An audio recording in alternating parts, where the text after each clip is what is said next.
You lie in your bed, cocooned in the familiar warmth of your sheets, the hum of distant traffic or the soft whir of a fan your only companions.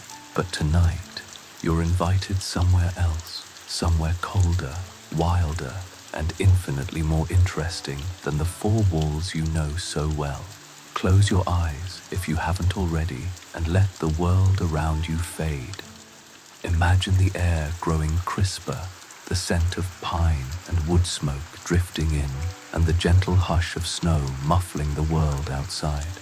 Tonight, you're not just drifting off to sleep, you're setting sail for the north. Picture it. The year is somewhere in the shadowy folds of the early Middle Ages, and you, yes you, are about to wake up as a Viking Berserker. Not just any Viking, mind you, but one of those legendary warriors whose name alone could send a shiver down the spine of even the bravest foe. But before you start flexing imaginary muscles or practicing your best battle roar, let's take a moment to appreciate the contrast between your current reality and the one you're about to enter. Right now, you're probably snuggled up in a bed that remembers your shape, maybe with a pillow that's just the right amount of squish. The temperature is perfect, the lighting is soft, and the only thing you have to fear is the possibility of stepping on a stray sock in the morning. But in the world you're about to visit, comfort is a rare and precious thing. The Viking Longhouse is no five-star hotel. It's a smoky, bustling, communal space where the warmth comes not from central heating, but from the bodies of your fellow villagers and the ever-present fire crackling in the hearth. As you slip further into this new world, the sounds change. The gentle hum of your room is replaced by the low murmur of voices, the occasional clatter of wooden bowls, and the distant bleating of sheep. The air is thick with the scent of damp earth, burning peat, and something that might be last night's stew. Your bed. It's a pile of straw and animal skins, scratchy against your skin, but surprisingly cozy once you settle in. You pull a rough woolen blanket over your shoulders and feel the chill of the northern air nipping at your nose. But there's something else in the air tonight, a sense of anticipation, a quiet thrill, because tomorrow you won't just be another face in the crowd. Tomorrow you'll rise as a berserker, a figure of legend and mystery. What does that mean exactly? Are you destined for glory, or just a very early and very cold morning? Will you be feasting on victory, or just trying to keep your toes from freezing off? The truth, as you'll soon discover, is far more interesting, and perhaps a bit more relatable than the stories would have you believe. So, as you nestle into your makeshift bed, let the worries of your modern life slip away. The emails, the deadlines, the endless to-do lists, they can wait. Tonight, you're trading them for the crackle of firelight, the weight of a fur cloak, and the promise of adventure. Tomorrow, you'll wake to a world of myth and reality, of hardship and camaraderie, of wild stories and even wilder breakfasts. But for now, breathe in the pine-scented air, listen to the soft sounds of the longhouse settling for the night, and let yourself drift. The north is waiting, and your journey as a Viking berserker is about to begin. You might think you know what it means to be a berserker. After all, pop culture has done a spectacular job of painting them as the ultimate wild men of history, the kind of warriors who would make even the most seasoned action hero look like a nervous intern on their first day.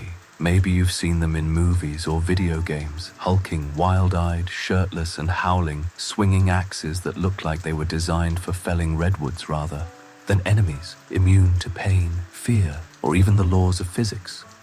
In your mind's eye, you might already be picturing yourself standing on a wind-swept hilltop, muscles rippling, hair flying, a thunderstorm raging behind you as you roar your challenge to the world.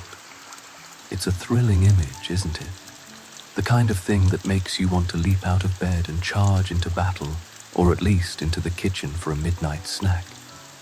But before you get too carried away, let's take a gentle, meandering stroll through the foggy forests of history and see what's really waiting for you beneath the bare pelts and bravado. The word berserker itself is a bit of a puzzle. a riddle wrapped in a mystery, swaddled in a bear skin. Some say it means bear shirt, referring to the animal pelts these warriors supposedly wore into battle, while others argue it means bear shirt, as in shirtless, which is a bold fashion choice in the Scandinavian climate, to say the least. Either way, the image is clear. Berserkers were meant to be different, set apart from the rest, both feared and admired, the stuff of legend and late-night fireside tales. But what did it really mean to be a berserker? Were they truly the unstoppable, frothing maniacs of legend? Or is there more to the story? Something quieter, stranger, and perhaps even a little sleepier than you've been led to believe? Let's start with the myths, because, let's be honest, they're a lot of fun. The sagas and stories passed down through the centuries paint berserkers as the ultimate warriors, men who could transform themselves into beasts, shrug off wounds that would fell an ox, and terrify their enemies with nothing more than a glare and a growl. They were said to enter a state of berserkergang, a kind of battle frenzy where pain and fear simply melted away, replaced by an unstoppable animalistic rage. Some tales even claim they were immune to fire and iron, that they could bite through shields, and that they fought with such ferocity that even their own allies kept a safe distance. It's the kind of thing that makes for great storytelling, the sort of legend that grows with every retelling, especially after a few mugs of mead. Hollywood, of course, has taken these stories and run wild with them. In movies and TV shows, berserkers are often portrayed as the ultimate bad boys of the Viking world, shirtless, sweaty, and perpetually angry, with a tendency to solve every problem with a well-placed axe blow. They're the rock stars of the battlefield, the ones everyone wants on their side, but no one wants to sit next to at dinner. Video games have only added to the myth, giving berserkers superhuman strength, magical powers, and the kind of stamina that would make a marathon runner weep.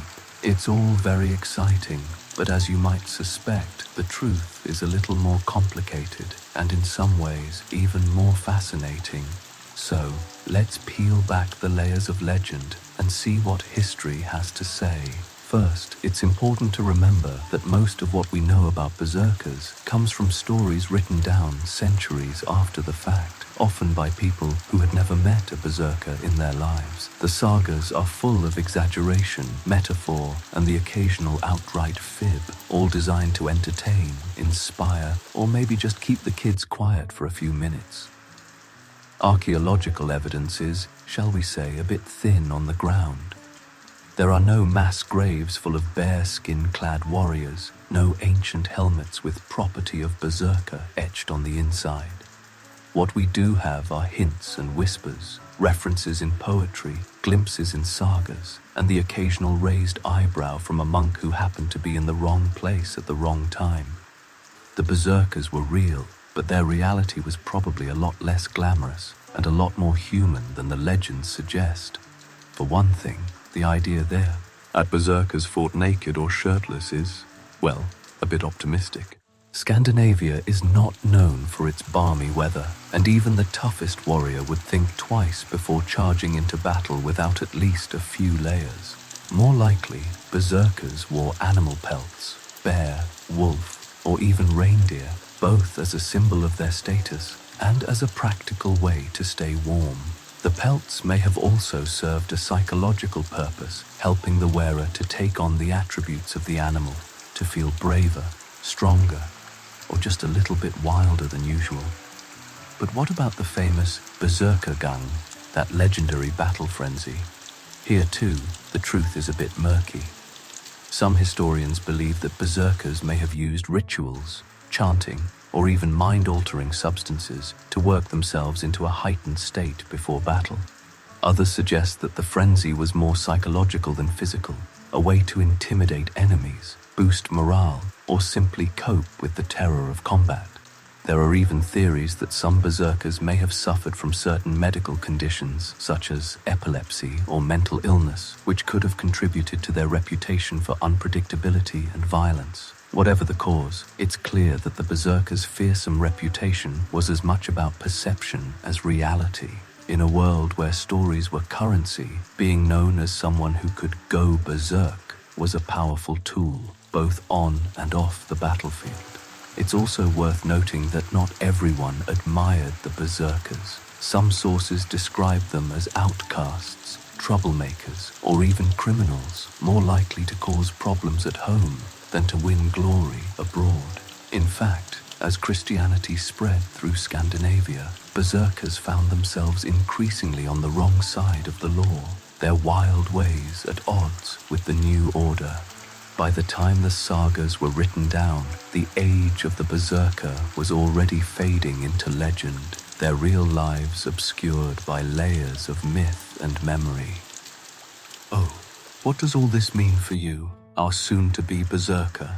It means that your new life is going to be a little less like an action movie and a little more like a very intense team sport with a side of ritual and a dash of drama. You won't be invincible, and you probably won't be biting through any shields, but you will be part of a tradition that's as much about community, identity, and storytelling as it is about swinging an axe. You'll have to earn your place, prove your worth, and maybe even learn to live with a reputation that's bigger than you are. And who knows, you might find that the real magic of being a berserker isn't in the frenzy, but in the bonds you form, the stories you share, and the way you face the world together, and just a little bit wild. The truth, as it turns out, is stranger and sleepier than fiction. There's no need to roar or rage. Sometimes, the most powerful thing you can do is simply show up, bare pelt and all, and be yourself. Whatever that means in a world where myth and reality are always dancing together in the firelight. So, as you settle into your new role, take a moment to let go of the Hollywood version and embrace the quieter, more complicated reality. You're not just a warrior. You're a part of a living, breathing community with all the joys, challenges, and occasional awkward moments that come with it. You'll have your share of adventures, to be sure, but you'll also have long, cold nights, hearty meals, and the kind of camaraderie that only comes from sharing a roof and maybe a bare skin with your fellow travelers.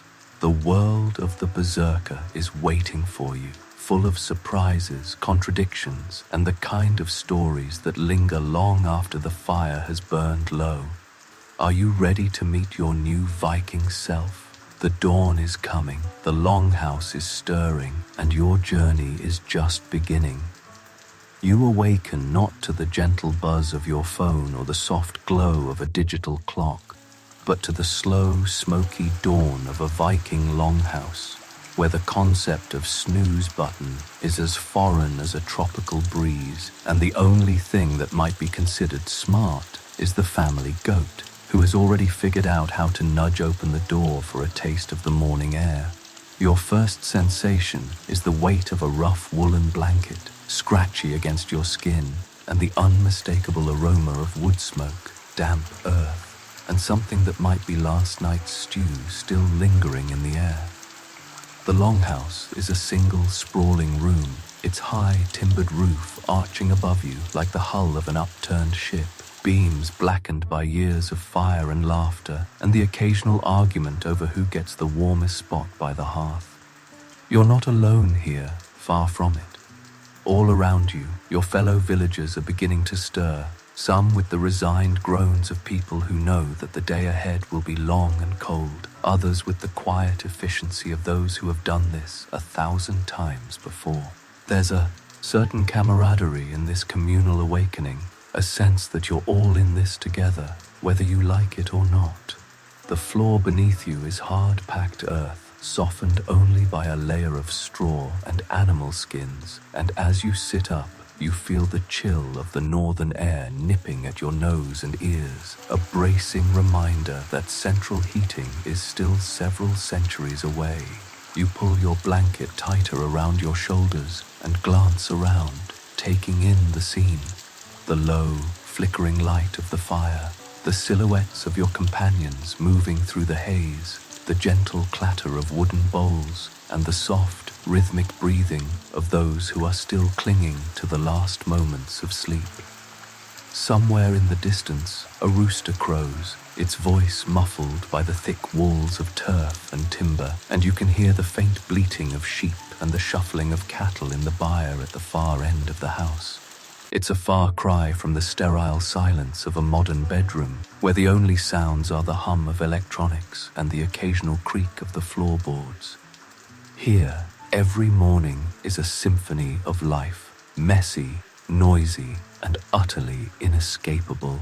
You reach for your clothes, which are not neatly folded on a chair or hanging in a closet, but piled in a heap at the foot of your bed, still faintly warm from the fire, but already stiffening in the cold.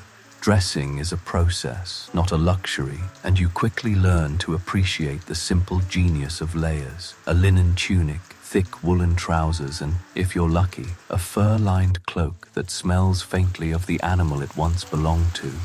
There's no mirror to check your hair, no toothpaste to freshen your breath, and certainly no hot shower to ease you into the day.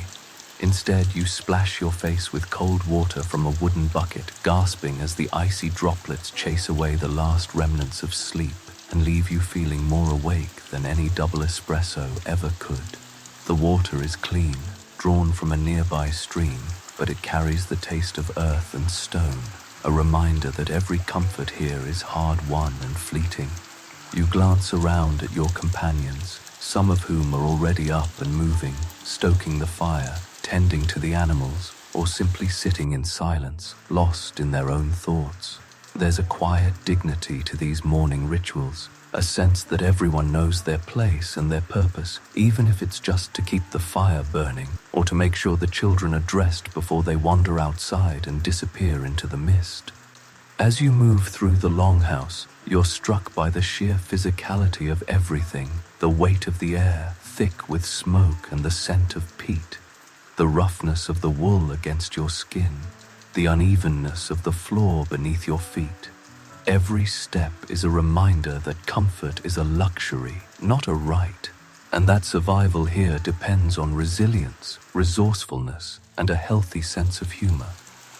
You watch as one of your neighbors tries to coax a reluctant she-ep out of the byre, muttering under his breath in a language that sounds like a cross between a lullaby and a threat, and you can't help but smile at the absurdity of it all. There's a kind of beauty in these small, everyday struggles, a reminder that life is not always about grand gestures or heroic deeds, but about the quiet persistence of getting up, getting dressed, and facing whatever the day might bring. You think back to your own mornings in the modern world, with their endless routines and rituals, the alarm clock blaring, the coffee brewing, the frantic search for keys or shoes or a matching pair of socks. Here, there are no alarms, no schedules, no frantic rush to beat the morning traffic. Time moves differently, measured not in minutes or hours, but in the slow, steady rhythm of chores and conversations, of fires tended and animals fed. You find yourself missing some things, the softness of your pillow, the convenience of a hot shower, the simple pleasure of a cup of coffee, but you also discover new comforts in the routine of the longhouse. There's a warmth in the shared struggle, a sense of belonging that comes from knowing that everyone is facing the same challenges, the same cold, the same hunger, the same hope for a better day. You watch as the children chase each other around the fire, their laughter echoing off the walls, and you feel a pang of nostalgia for a time when life was simpler, if not easier. The elders sit together, wrapped in layers of wool and fur, their faces lined with years of hard living, but softened by the glow of the fire and the gentle murmur of conversation. You catch snippets of stories, tales of distant lands, of battles won and lost, of gods and monsters, and the endless struggle to survive in a world that is both beautiful and unforgiving. There's a sense of continuity here, a feeling that you are part of something larger than yourself, a thread in the tapestry of a community that has endured for generations. As the morning unfolds, you begin to appreciate the small pleasures that make life in the longhouse bearable, even joyful. The warmth of the fire on your face, the taste of fresh air after a night spent indoors, the simple satisfaction of pulling on a clean tunic or sharing a joke with a friend. You notice the way the light changes as the sun rises, filtering through the smoke and casting long golden beams across the floor. The world outside is still shrouded in mist, the trees standing silent and watchful, their branches heavy with dew. You step outside for a moment, breathing in the crisp pine-scented air, and feel a surge of energy, a sense of possibility that is both exhilarating and a little daunting. The day ahead is full of unknowns, chores to be done, challenges to be faced, stories to be written in the margins of history. But for now, you are content to simply be here, to exist in this moment, surrounded by the sights, sounds, and smells of a world that is at once alien and achingly familiar. You return to the longhouse, your cheeks flushed from the cold, and find that the morning routine is already shifting gears. The fire has been coaxed back to life, its flames dancing in the hearth and sending waves of warmth through the room. The smell of food is beginning to drift through the air, something hearty and filling, designed to fuel bodies that will spend the day working, fighting, and surviving in a landscape that offers little in the way of comfort or convenience. You watch as the women and older children move with practiced efficiency, stirring pots, slicing bread, and doling out portions with a generosity born of necessity. There's no room for waste here, no time for fussiness or complaints. Every meal is a celebration of survival, a reminder that you have made it through another night and are ready to face whatever the day might bring. As you settle in with your companions, sharing a bowl of porridge or a hunk of bread, you feel a sense of gratitude for the simple things: a warm fire, a full belly, the company of friends and family. You realize that for all its hardships, life in the longhouse has its own rhythms and rewards, its own moments of grace and humor. You laugh at a joke, share a story, and feel the weight of the world lift, if only for a moment. The challenges are real, but so are the comforts, and you find yourself looking forward to the day ahead, whatever it may bring. The morning has passed in a blur of activity and emotion, but as you finish your meal and prepare to face the world outside, you carry with you the warmth of the fire, the strength of your community, and the quiet confidence that comes from knowing you are exactly where you are meant to be. And as the first rays of sunlight pierce the mist and fill the longhouse with golden light, you realize that you are ready not just to survive, but to thrive, to embrace the challenges and joys of life as a Viking Berserker, one morning at a time. Breakfast in the Viking longhouse is not the grand, Instagram-worthy affair you might be used to in the modern world, where the biggest dilemma is whether to go for avocado toast or a stack of pancakes, and the only thing threatening your peace is the possibility of running out of oat milk for your latte.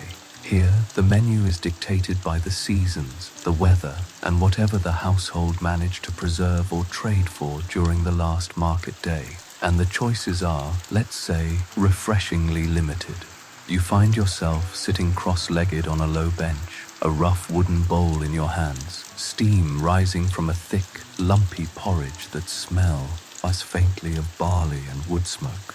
There's no sugar, no cinnamon, and certainly no drizzle of honey, unless you're lucky enough to have a neighbor with a particularly generous beehive.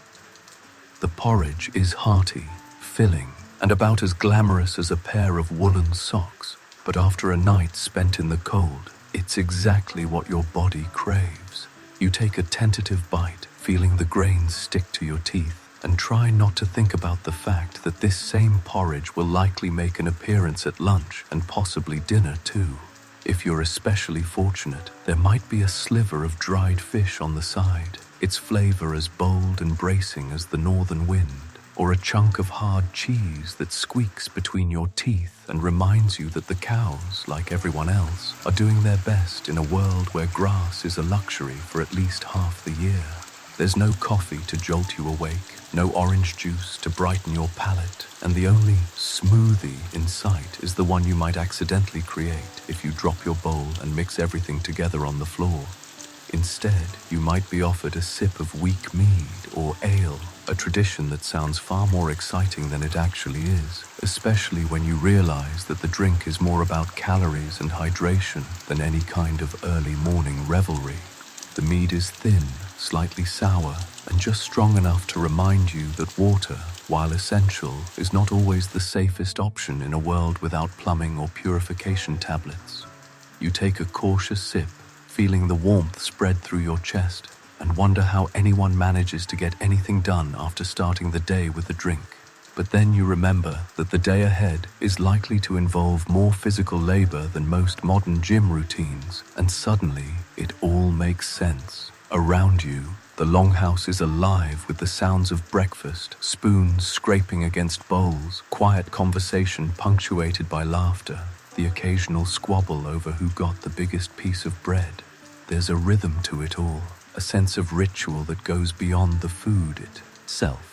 Meals are communal, a time to check in with your neighbors, share news, and maybe even sneak in a little gossip before the day's work begins. You listen as the elders trade stories about winters past, their voices low and steady, while the younger children dart between benches, their faces smeared with porridge and their eyes bright with mischief. The air is thick with the mingled scents of smoke, sweat, and whatever is simmering in the pot for later. And you realize that breakfast here is less about the food and more about the company, the shared experience of starting another day together in a world that demands cooperation and resilience. You can't help but compare it to your own breakfasts back home, where everyone is glued to their phones or rushing out the door, and the idea of sitting down together feels almost quaint.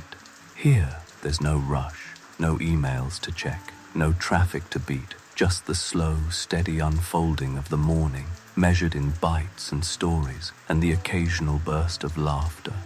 You watch as one of your companions, a burly farmer with a beard that could double as a bird's nest, tries to coax a reluctant child into finishing her porridge, offering exaggerated tales of how the bravest warriors always eat every last bite. The child, unimpressed, negotiates for an extra piece of cheese, and you realize that some things never change, no matter the century. There's a gentle humor in these exchanges, a sense that everyone is doing their best with what they have, and that even the most fearsome berserker is still someone's son, daughter, or sibling, just trying to get through breakfast without spilling anything on their only clean tunic. You find yourself smiling at the absurdity of it all, the way that life, even in its harshest moments, finds room for laughter and connection. The porridge may be bland, the fish a little too salty, but the company is warm, and the sense of belonging is as nourishing as any meal. As the meal winds down, the conversation shifts to the day ahead. There's talk of chores to be done, fields to be tended, animals to be fed, repairs to be made before the next storm rolls in. Someone mentions a rumor of traders arriving from across the sea, their ships laden with goods and stories from distant lands, and you feel a flicker of excitement at the thought of something new breaking the routine. The warriors, including yourself, exchange knowing glances, already anticipating the possibility of training, or perhaps even a raid if the omens are right and the chieftain is in a daring mood. There's a sense of anticipation in the air, a quiet thrill that runs beneath the surface of everyday life, reminding you that in this world, adventure is never far away, even if it sometimes arrives disguised as hard work or unexpected visitors. You finish your meal, wiping your bowl clean with a crust of bread, and feel the first stirrings of energy in your limbs, the slow awakening of muscles that will soon be put to the test. You stand, stretching the stiffness from your back, and look around at your companions, each one preparing in their own way for the challenges ahead. Some gather their tools, Others check their weapons, and a few linger by the fire, savoring the last moments of warmth before stepping out into the cold. There's a sense of purpose in the air, a feeling that everyone knows their role and is ready to play their part, no matter how small. You take a deep breath, filling your lungs with the mingled scents of breakfast and wood smoke, and feel a surge of gratitude for the simple pleasures of the morning, a full belly, a warm fire, and the promise of another day in the company of friends and family. As you step outside, the world is waiting, the sky pale and brightening, the air crisp and full of possibility. The adventures of the day are calling, and whether they involve battle, barter, or simply surviving another sunrise, why, you know that you are ready, fueled by the most important meal of the day and the quiet strength of those who share it with you. Getting dressed as a Viking Berserker is not the glamorous, slow-motion montage you might imagine from movies, where every buckle gleams and every fur cloak billows dramatically in the wind, but rather a daily exercise in patience, practicality, and a certain tolerance for discomfort and questionable smells. You start with the basics, reaching for your linen undertunic, which is softer than wool, but still a far cry from the smooth cotton of your favorite t-shirt back home. It's a little wrinkled, a little stained, and carries the faint scent of wood smoke and last week's stew, but it's yours, and it's the first line of defense against the scratchy layers to come. Next comes the woolen tunic, thick and heavy, woven by hands you probably know, and dyed in earthy colors that blend in with the landscape. No neon, no logos, just the honest hues of sheep and soil. You pull it over your head, feeling the familiar itch along your arms and neck, and remind yourself that in this world, comfort is a luxury reserved for the very young, the very old, or the very rich. Trousers are next, made of sturdy wool, or, if you're lucky, soft leather, and you wriggle into them with the practiced awkwardness of someone who's done this 1,000 times and still hasn't quite mastered the art. There's a belt to cinch everything in place, a simple strip of leather that's seen better days, and you tie it with a knot that will hopefully hold until lunch. Socks, if you have them, are thick and lumpy, knitted by someone's grandmother and patched more times than you can count, and your boots are heavy, stiff, and lined with fur that's as much for show as for warmth. The porridge is hearty, filling, and about as glamorous as a pair of woolen socks, but after a night spent in the cold, it's exactly what your body craves. You take a tentative bite, feeling the grains stick to your teeth, and try not to think about the fact that this same porridge will likely make an appearance at lunch and possibly dinner too. If you're especially fortunate, there might be a sliver of dried fish on the side, its flavor as bold and bracing as the northern wind, or a chunk of hard cheese that squeaks between your teeth and reminds you that the cows, like everyone else, are doing their best in a world where grass is a luxury for at least half the year. There's no coffee to jolt you awake, no orange juice to brighten your palate, and the only smoothie in sight is the one you might accidentally create if you drop your bowl and mix everything together on the floor.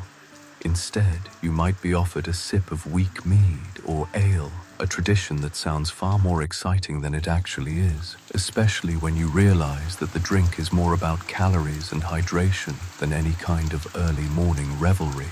The mead is thin, slightly sour, and just strong enough to remind you that water, while essential, is not always the safest option in a world without plumbing or purification tablets.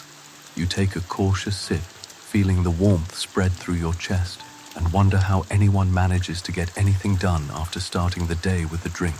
But then you remember that the day ahead is likely to involve more physical labor than most modern gym routines, and suddenly it all makes sense. Around you, the longhouse is alive with the sounds of breakfast, spoons scraping against bowls, quiet conversation punctuated by laughter, the occasional squabble over who got the biggest piece of bread.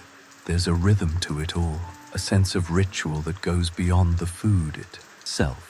Meals are communal, a time to check in with your neighbors, share news, and maybe even sneak in a little gossip before the day's work begins. You listen as the elders trade stories about winters past, their voices low and steady, while the younger children dart between benches, their faces smeared with porridge and their eyes bright with mischief. The air is thick with the mingled scents of smoke, sweat, and whatever is simmering in the pot for later. And you realize that breakfast here is less about the food and more about the company. The shared experience of starting another day together in a world that demands cooperation and resilience. You can't help but compare it to your own breakfasts back home, where everyone is glued to their phones or rushing out the door, and the idea of sitting down together feels almost quaint. Here, there's no rush, no emails to check, no traffic to beat, just the slow, steady unfolding of the morning, measured in bites and stories, and the occasional burst of laughter. You watch as one of your companions, a burly farmer with a beard that could double as a bird's nest, tries to coax a reluctant child into finishing her porridge, offering exaggerated tales of how the bravest warriors always eat every last bite. The child, unimpressed, negotiates for an extra piece of cheese, and you realize that some things never change, no matter the century. There's a gentle humor in these exchanges, a sense that everyone is doing their best with what they have, and that even the most fearsome berserker is still someone's son, daughter, or sibling, just trying to get through breakfast without spilling anything on their only clean tunic. You find yourself smiling at the absurdity of it all, the way that life, even in its harshest moments, finds room for laughter and connection. The porridge may be bland, the fish a little too salty, but the company is warm, and the sense of belonging is as nourishing as any meal. As the meal winds down, the conversation shifts to the day ahead. As you finish dressing, you catch your reflection in a polished piece of metal, not quite a mirror, but close enough to see the smudge of dirt on your cheek and the wild tangle of your hair. You smile, knowing that no one here expects perfection, and that the real test of a berserker is not how you look, but how you fight, how you endure, and how you support those around you. You take one last look at your gear, making sure everything is in place, and step out into the morning, the cold air biting at your face and the weight of your armor settling comfortably on your shoulders. The day's training awaits, a chance to test your strength, your skill, and your resolve, and you feel a surge of anticipation, a mix of nerves and excitement that reminds you why you chose this path. You join your fellow warriors, each one a patchwork of fur, leather, and iron, and together you head toward the training ground, ready to face whatever the day might bring, dressed not for show, but for survival, for brotherhood, and for the stories you'll tell around the fire when the sun goes down. Training as a Viking Berserker is not the endless, adrenaline-fueled rampage you might expect from the sagas or the silver screen, but rather a daily ritual that blends sweat, laughter, discipline, and the occasional bruised ego into a routine as essential as breakfast and as unpredictable as the northern weather. You step out onto the training ground, the cold air biting at your cheeks, and the ground beneath your boots still slick with dew, and immediately feel the energy of the group. Dozens of warriors, some seasoned and scarred, others young and eager, all gathered with the same purpose, to become stronger, faster, and just a little bit tougher than they were yesterday. The myth of the berserker is that of the lone wolf, the wild man who charges into battle with no thought for his own safety or the peaceful lands of his comrades, but the reality is far more nuanced and, if you're honest, a lot more fun.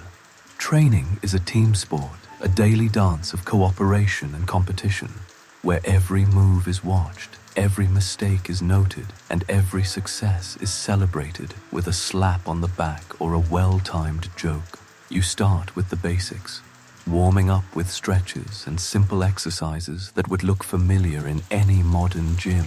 Lunges, squats, push-ups, all designed to wake up muscles that have spent the night curled up on a bed of straw.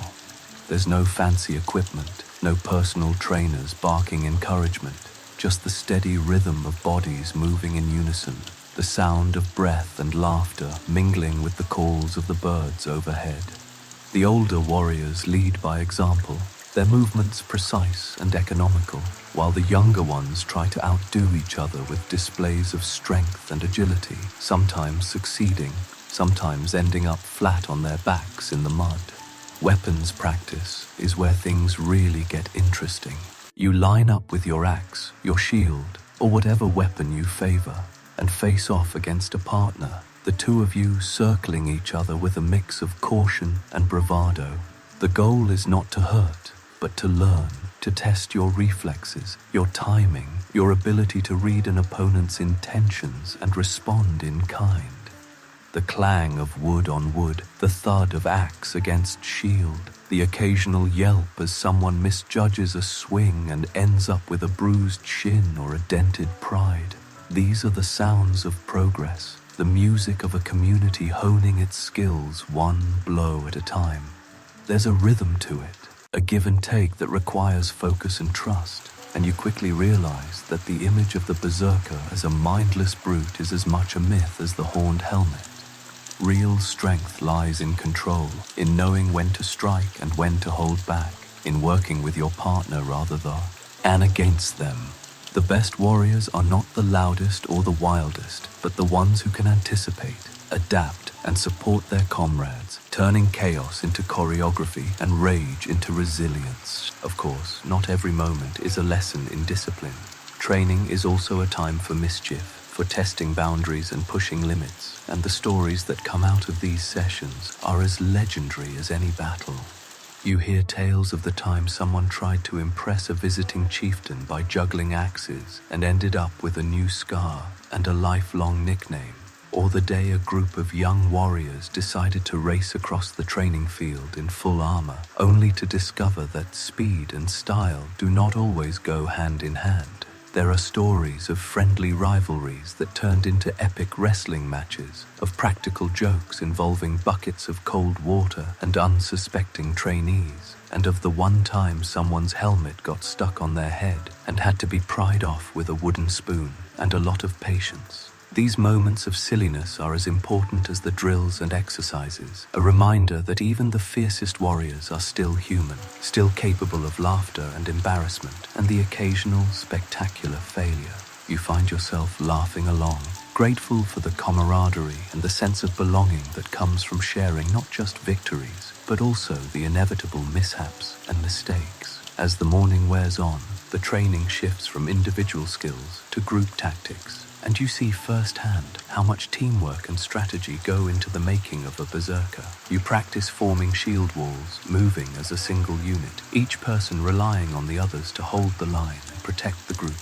The instructors shout commands, their voices cutting through the noise, and you move in sync with your companions, feeling the power of many bodies working together toward a common goal.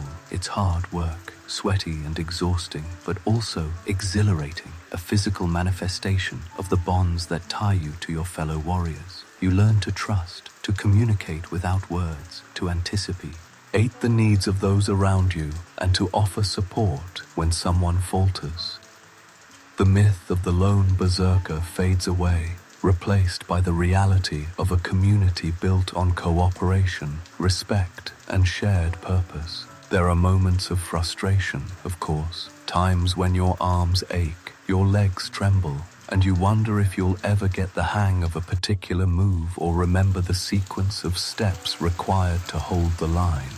But there are also moments of triumph, when everything clicks into place and you feel the surge of collective strength, the knowledge that you are part of something bigger than yourself. The instructors are quick to praise effort as much as skill, to remind everyone that progress is measured not just in victories, but in persistence, in the willingness to show up and try again, no matter how many times you fall. You watch as the youngest trainees struggle with their shields, their faces set in grim determination, and you remember your own first days on the training ground, the mix of fear and excitement, the sense of possibility that comes with every new challenge. As the session draws to a close, the group gathers for a final exercise, a mock battle that brings together everything you've learned, from individual technique to group tactics, to the all-important art of not taking yourself too seriously. The field is a blur of movement and noise, axes and shields clashing, voices shouting encouragement and the occasional good-natured insult. You find yourself caught up in the energy, moving with the group, reacting to the ebb and flow of the action, and feeling the thrill of competition tempered by the knowledge that, at the end of the day, you're all on the same side.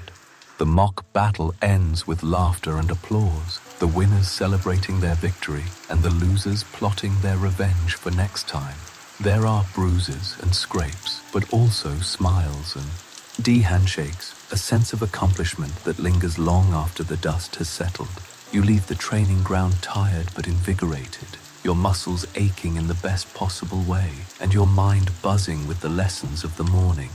The myth of the berserker as a solitary, uncontrollable force has been replaced by the reality of discipline, teamwork, and the quiet strength that comes from facing challenges together. You walk back to the longhouse with your companions, sharing stories of the day's mishaps and triumphs, and looking forward to the next session, knowing that every day brings new opportunities to learn, to grow, and to laugh at yourself and each other. The bonds forged on the training ground extend beyond the field, shaping the way you interact with your fellow villagers, the way you approach the challenges of daily life, and the way you see yourself, not just as a warrior, but as a member of a community that values resilience, humor, and the willingness to try, fail, and try again. As you settle in for a well-earned rest, you reflect on the lessons of the day, the importance of discipline, the value of teamwork, and the joy of shared laughter. You realize that the true strength of the berserker lies not in wild rage or brute force, but in the ability to adapt, to support your comrades, and to find meaning in the rituals and routines that shape your life. The stories of legendary training mishaps will be retold around the fire for years to come, each one growing a little more outrageous with every telling. But the real legacy is the sense of connection, the knowledge that you are part of something enduring and meaningful. As the sun climbs higher in the sky and the village comes alive with the sounds of daily life, you look forward to the next chapter of your journey, knowing that the skills you've honed on the training ground will serve you well, not just in battle, but in every aspect of your life as a Viking berserker. And as you add toward the longhouse, ready to share a meal and a story with your friends, you can't help but smile at the thought of what the rest of the day might bring. Because in this world, every day is an adventure, and every adventure is better when shared. Training as a Viking berserker is not the endless, adrenaline-fueled rampage you might expect from the sagas or the silver screen, but rather a daily ritual that blends sweat, laughter, discipline, and the occasional bruised ego into a routine as essential as breakfast and as unpredictable as the northern weather. You step out onto the training ground, the cold air biting at your cheeks and the ground beneath your boots still slick with dew, and immediately feel the energy of the group.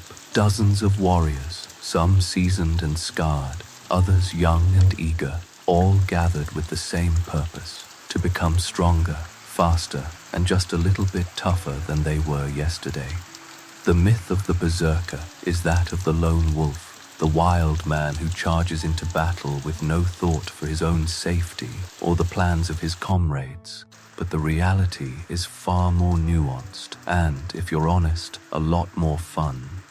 Training is a team sport, a daily dance of cooperation and competition, where every move is watched, every mistake is noted, and every success is celebrated with a slap on the back or a well-timed joke. You start with the basics, warming up with stretches and simple exercises that would look familiar in any modern gym: lunges, squats, push-ups, all designed to wake up muscles that have spent the night curled up on a bed of straw. There's no fancy equipment, no personal trainers barking encouragement, just the steady rhythm of bodies moving in unison, the sound of breath and laughter mingling with the calls of the birds overhead. The older warriors lead by example, their movements precise and economical, while the younger ones try to outdo each other with displays of strength and agility, sometimes succeeding, sometimes ending up flat on their backs in the mud. Weapons practice is where things really get interesting. You line up with your axe, your shield, or whatever weapon you favor, and face off against a partner, the two of you circling each other with a mix of caution and bravado. The goal is not to hurt, but to learn, to test your reflexes, your timing, your ability to read an opponent's intentions and respond in kind. The clang of wood on wood, the thud of axe against shield, the occasional yelp as someone misjudges a swing and ends up with a bruised shin or a dented pride. These are the sounds of progress, the music of a community honing its skills one blow at a time. There's a rhythm to it, a give and take that requires focus and trust, and you quickly realize that the image of the berserker as a mindless brute is as much a myth as the horned helmet. Real strength lies in control, in knowing when to strike and when to hold back, in working with your partner rather than against them. The best warriors are not the loudest or the wildest, but the ones who can anticipate, adapt, and support their comrades, turning chaos into choreography and rage into resilience. Of course, not every moment is a lesson in discipline. Training is also a time for mischief, for testing boundaries and pushing limits, and the stories that come out of these sessions are as legendary as any battle. You hear tales of the time someone tried to impress a visiting chieftain by juggling axes and ended up with a new scar and a lifelong nickname. Or the day a group of young warriors decided to race across the training field in full armor, only to discover that speed and style do not always go hand in hand. There are stories of friendly rivalries that turned into epic wrestling matches, of practical jokes involving buckets of cold water and unsuspecting trainees, and of the one time someone's helmet got stuck on their head and had to be pried off with a wooden spoon, and a lot of patience. These moments of Linus are as important as the drills and exercises, a reminder that even the fiercest warriors are still human, still capable of laughter and embarrassment and the occasional spectacular failure. You find yourself laughing along, grateful for the camaraderie and the sense of belonging that comes from sharing not just victories, but also the inevitable mishaps and mistakes. As the morning wears on, the training shifts from individual skills to group tactics, and you see firsthand how much teamwork and strategy go into the making of a berserker. You practice forming shield walls, moving as a single unit, each person relying on the others to hold the line and protect the group. The instructors shout commands, their voices cutting through the noise, and you move in sync with your companions, feeling the power of many bodies working together toward a common goal. It's hard work, sweaty and exhausting, but also exhilarating, a physical manifestation of the bonds that tie you to your fellow warriors. You learn to trust, to communicate without words, to anticipate the needs of those around you, and to offer support when someone falters. The myth of the lone berserker fades away, replaced by the reality of a community built on cooperation, respect, and shared purpose. There are moments of frustration, of course, times when your arms ache, your legs tremble, and you wonder if you'll ever get the hang of a particular move or remember the sequence of steps required to hold the line. But there are also moments of triumph, when everything clicks into place and you feel the surge of collective strength, the knowledge that you are part of something bigger than yourself. The instructors are quick to praise effort as much as skill, to remind everyone that progress is measured not just in victories, but in persistence, in the willingness to show up and try again, no matter how many times you fall. You watch as the youngest trainees struggle with their shields, their faces set in grim determination, and you remember your own first days on the training ground, the mix of fear and excitement, the sense of possibility that comes with every new challenge. As the session draws to a close, the group gathers for a final exercise, a mock battle that brings together everything you've learned, from individual technique to group tactics, to the all-important art of not taking yourself too seriously. The field is a blur of movement and noise, axes and shields clashing, voices shouting encouragement, and the occasional good-natured insult. You find yourself caught up in the energy, moving with the group, reacting to the ebb and flow of the action, and feeling the thrill of competition tempered by the knowledge that, at the end of the day, you're all on the same side. The mock battle ends with laughter and applause, the winners celebrating their victory and the losers plotting their revenge for next time. There are bruises and scrapes, but also smiles and handshakes, a sense of accomplishment that lingers long after the dust has settled. You leave the training ground tired but invigorated, your muscles aching in the best possible way, and your mind buzzing with the lessons of the morning. The myth of the berserker as a solitary, uncontrollable force has been replaced by the reality of discipline, teamwork, and the quiet strength that comes from facing challenges together. You walk back to the longhouse with your companions, sharing stories of the day's mishaps and triumphs, and looking forward to the next session, knowing that every day brings new opportunities to learn, to grow, and to laugh at yourself and each other. The bonds forged on the training ground extend beyond the field, shaping the way you interact with your fellow villagers, the way you approach the challenges of daily life, and the way you see yourself, not just as a warrior, but as a member of a community that values resilience, humor, and the willingness to try, fail, and try again. As you settle in for a well-earned rest, you reflect on the lessons of the day, the importance of discipline, the value of teamwork, and the joy of shared laughter. You realize that the true strength of the berserker lies not in wild rage or brute force, but in the ability to adapt, to support your comrades, and to find meaning in the rituals and routines that shape your life. The stories of legendary training mishaps will be retold around the fire for years to come, each one growing a little more outrageous with every telling. But the real legacy is the sense of connection, the knowledge that you are part of something enduring and meaningful. As the sun climbs higher in the sky and the village comes alive with the sounds of daily life, you look forward to the next chapter of your journey, knowing that the skills you've honed on the training ground will serve you well, not just in battle, but in every aspect of your life as a Viking berserker. And as you head toward the longhouse, ready to share a meal and a story with your friends, you can't help but smile at the thought of what the rest of the day might bring, because in this world, every day is an adventure, and every adventure is better when shared. Training as a Viking berserker is not the endless, adrenaline-fueled rampage you might expect from the sagas or the silver screen, but rather a daily ritual that blends sweat, laughter, discipline, and the occasional bruised ego into a routine as essential as breakfast and as unpredictable as the northern weather. You step out onto the training ground, the cold air biting at your cheeks and the ground beneath your boots still slick with dew, and immediately feel the energy of the group. Dozens of warriors, some seasoned and scarred, others young and eager, all gathered with the same purpose: to become stronger, faster, and just a little bit tougher than they were yesterday.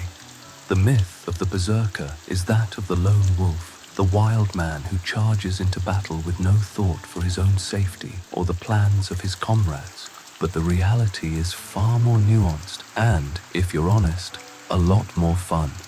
Training is a team sport, a daily dance of cooperation and competition, where every move is watched, every mistake is noted, and every success is celebrated with a slap on the back or a well-timed joke. You start with the basics, warming up with stretches and simple exercises that would look familiar in any modern gym: lunges, squats, push-ups, all designed to wake up muscles that have spent the night curled up on a bed of straw. There's no fancy equipment, no personal trainers barking encouragement, just the steady rhythm of bodies moving in unison, the sound of breath and laughter mingling with the calls of the birds overhead. The older warriors lead by example, their movements precise and economical, while the younger ones try to outdo each other with displays of strength and agility, sometimes succeeding, sometimes ending up flat on their backs in the mud. Weapons practice is where things really get interesting. You line up with your axe, your shield, or whatever weapon you favor, and face off against a partner, the two of you circling each other with a mix of caution and bravado. The goal is not to hurt, but to learn, to test your reflexes, your timing, your ability to read an opponent's intentions and respond in kind. The clang of wood on wood, the thud of axe against shield, the occasional yelp as someone misjudges a swing and ends up with a bruised shin or a dented pride. These are the sounds of progress, the music of a community honing its skills one blow at a time. There's a rhythm to it, a give and take that requires focus and trust, and you quickly realize that the image of the berserker as a mindless brute is as much a myth as the horned helmet. Real strength lies in control, in knowing when to strike and when to hold back, in working with your partner rather than against them. The best warriors are not the loudest or the wildest, but the ones who can anticipate, adapt, and support their comrades, turning chaos into choreography and rage into resilience. Of course, not every moment is a lesson in discipline. Training is also a time for mischief, for testing boundaries and pushing limits, and the stories that come out of these sessions are as legendary as any battle. You hear tales of the time someone tried to impress a visiting chieftain by juggling axes and ended up with a new scar and a lifelong nickname, or the day a group of young warriors decided to race across the training field in full armor, only to discover that speed and style do not always go hand in hand. There are stories of friendly rivalries that turned into epic wrestling matches, of practical jokes involving buckets of cold water and unsuspecting trainees, and of the one time someone's helmet got stuck on their head and had to be pried off with a wooden spoon and a lot of patience. These moments of silliness are as important as the drills and exercises, a reminder that even the fiercest warriors are still human, still capable of laughter and embarrassment and the occasional spectacular failure. You find yourself laughing along, grateful for the camaraderie and the sense of belonging that comes from sharing not just victories, but also the inevitable mishaps and mistakes. As the morning wears on, the training shifts from individual skills to group tactics, and you see firsthand how much teamwork and strategy go into the making of a berserker.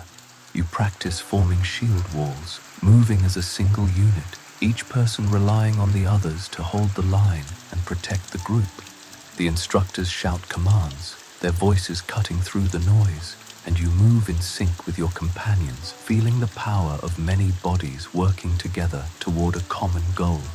It's hard work, sweaty and exhausting, but also exhilarating, a physical manifestation of the bonds that tie you to your fellow warriors. You learn to trust, to communicate without words, to anticipate the needs of those around you, and to offer support when someone falters. The myth of the lone berserker fades away, replaced by the reality of a community built on cooperation, respect, and shared purpose. There are moments of frustration, of course, times when your arms ache, your legs tremble, and you wonder if you'll ever get the hang of a particular move or remember the sequence of steps required to hold the line. But there are also moments of triumph, when everything clicks into place and you feel the surge of collective strength, the knowledge that you are part of something bigger than yourself. The instructors are quick to praise effort as much as skill, to remind everyone that progress is measured not just in victories, but in persistence, in the willingness to show up and try again. No matter how many times you fall, you watch as the youngest trainees struggle with their shields, their faces set in grim determination, and you remember your own first days on the training ground, the mix of fear and excitement, the sense of possibility that comes with every new challenge.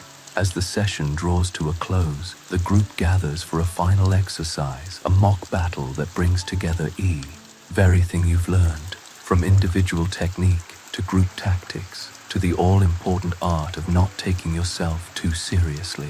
The field is a blur of movement and noise, axes and shields clashing, voices shouting encouragement and the occasional good-natured insult.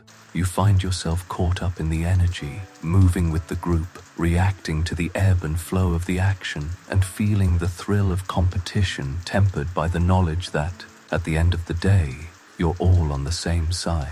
The mock battle ends with laughter and applause, the winners celebrating their victory and the losers plotting their revenge for next time. There are bruises and scrapes, but also smiles and handshakes, a sense of accomplishment that lingers long after the dust has settled.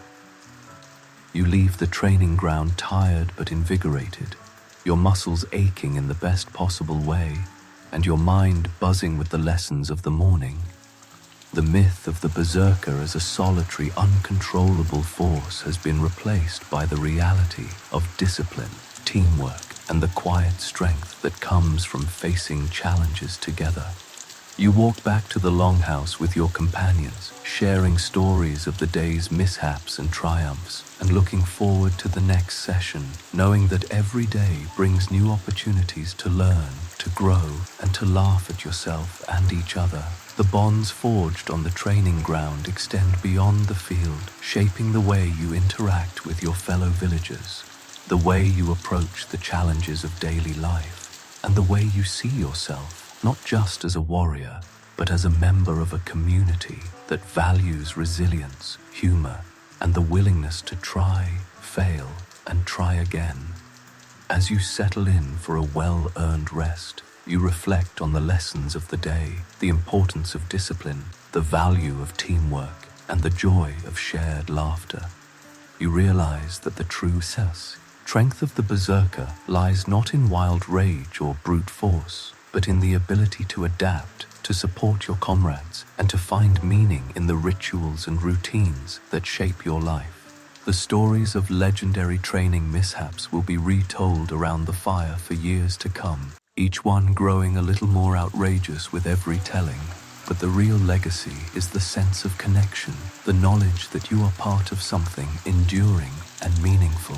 As the sun climbs higher in the sky and the village comes alive with the sounds of daily life, you look forward to the next chapter of your journey, knowing that the skills you've honed on the training ground will serve you well, not just in battle, but in every aspect of your life as a Viking Berserker. And as you head toward the longhouse, ready to share a meal and a story with your friends, you can't help but smile at the thought of what the rest of the day might bring, because in this world, every day is an adventure, and every adventure is better when shared. There's a certain electricity in the air, a restless energy that crackles through the longhouse and out into the misty morning as word spreads that the chieftain has called for a raid. You feel it in your bones before you even hear the news, a subtle shift in the way people move, the way voices drop to a hush and then rise again in bursts of excitement and nervous laughter. The anticipation is contagious, a heady mix of adrenaline and anxiety, and you find yourself swept up in the current, caught between the thrill of adventure and the sobering weight of what lies ahead. The idea of a Viking raid has been romanticized for centuries, painted in broad strokes of glory and gold, of fearless warriors leaping from dragon-proud ships to claim their share of the world. But as you stand among your companions, watching the preparations unfold, you realize that the truth is far more complicated and far more human than the legends would have you believe. The first step is always the same: gathering the band. The chieftain's voice rings out, clear and commanding, and one by one, the chosen warriors step forward, each one carrying the weight of expectation and the hope of bringing honor and perhaps a little wealth back to the village. You feel a surge of pride as your name is called, tempered by a flutter of nerves that settles in your stomach like a flock of restless birds. There's no turning back now. The path ahead is set, and all that remains is to walk it, one step at a time. Preparation is a flurry of activity, a carefully orchestrated chaos that belies the seriousness of the task at hand. Weapons are sharpened, armor inspected, and supplies gathered with a meticulousness that speaks to hard-earned experience. You join the others in checking your gear, running your fingers over the edge of your axe, testing the weight of your shield, and making sure every strap and buckle is secure. There's no room for error, no margin for forgetfulness. Every detail matters, and everyone knows it. The older warriors move with a calm efficiency, their faces set in lines of concentration, while the younger ones buzz with nervous energy, their bravado barely masking the uncertainty that simmers beneath the surface. You catch snippets of conversation, advice passed down from those who have survived more raids than they care to count, warnings about the dangers that await, and the quiet reassurances that, whatever happens, you will not face it alone. The logistics of a raid are daunting, a puzzle with 1,000 moving pieces that must all fit together perfectly if the journey is to succeed. There are ships to be readied, provisions to be packed, and routes to be planned, each decision carrying its own risks and rewards. The longship, that iconic symbol of Viking power, is both a marvel of engineering and a test of endurance. Its sleek lines and shallow draft designed for speed and surprise, but also demanding a level of cooperation and coordination that can only be achieved through practice and trust. You help load the supplies, barrels of dried fish and hard bread, skins of water and mead, spare weapons and tools for repairs, each item chosen with care, each one a reminder of the fine line between success and disaster. As the preparations continue, you find yourself caught between excitement and apprehension, your mind racing with questions and what-ifs.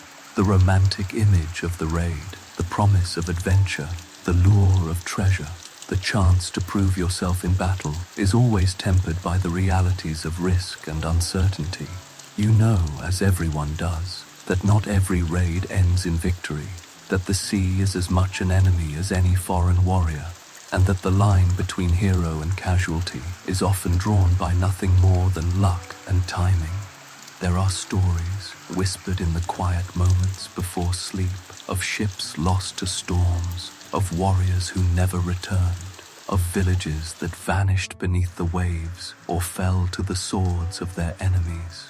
You remember the faces of those who have been left behind, the empty places at the fire, the grief that lingers long after the songs of triumph have faded.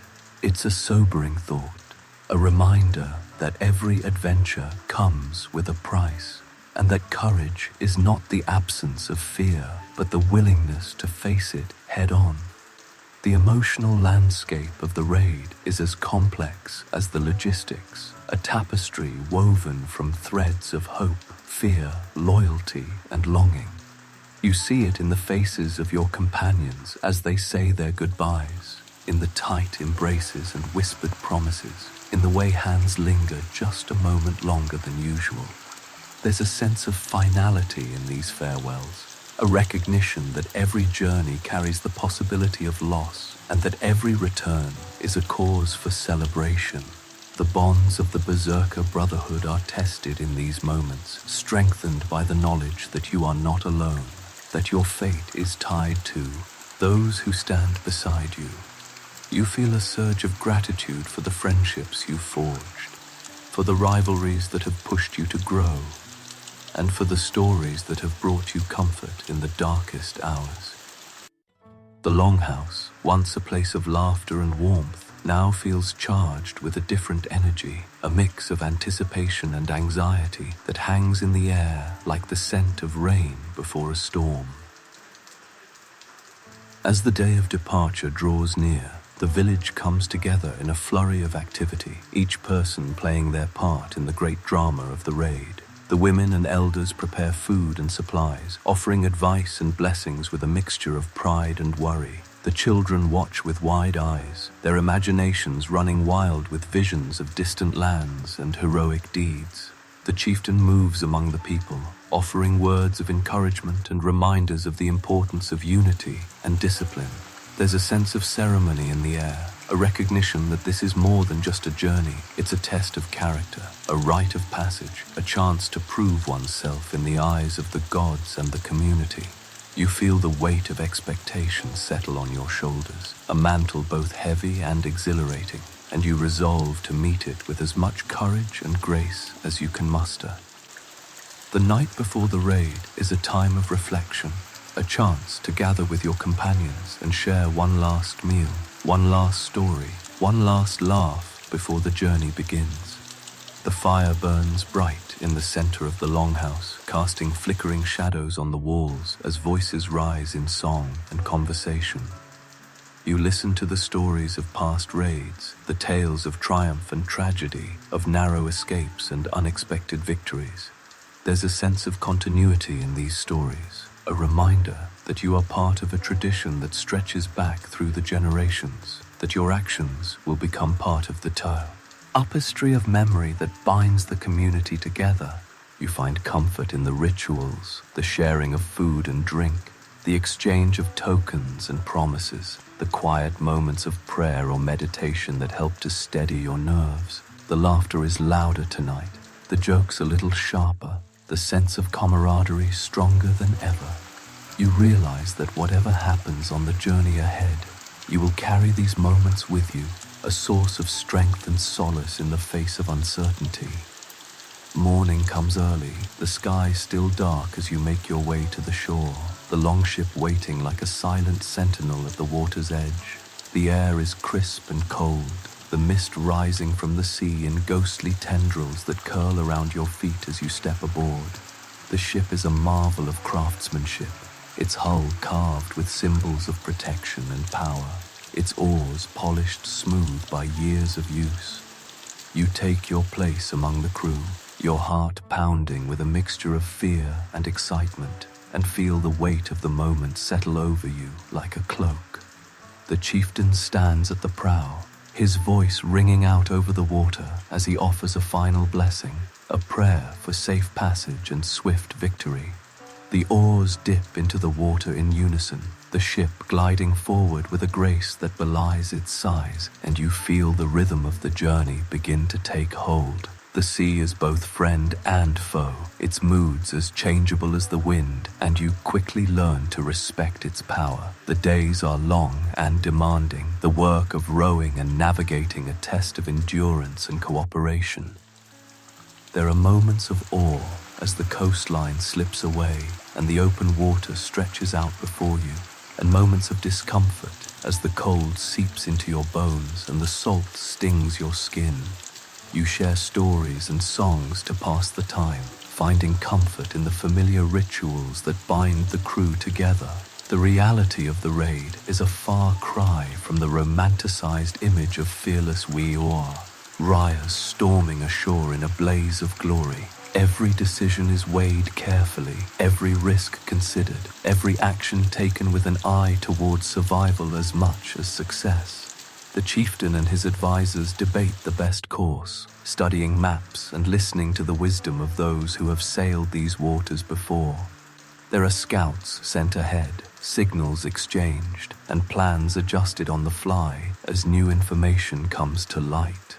The element of surprise is crucial, but so is caution, and you learn to balance boldness with prudence, to trust in the experience of your leaders and the skills of your companions.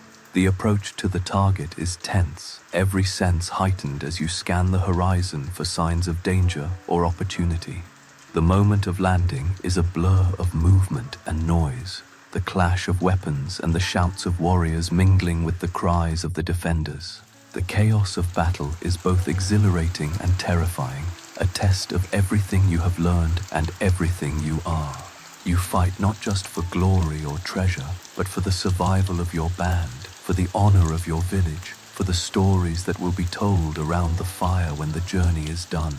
But not every raid ends in battle. Sometimes the goal is trade rather than conquest, negotiation rather than violence.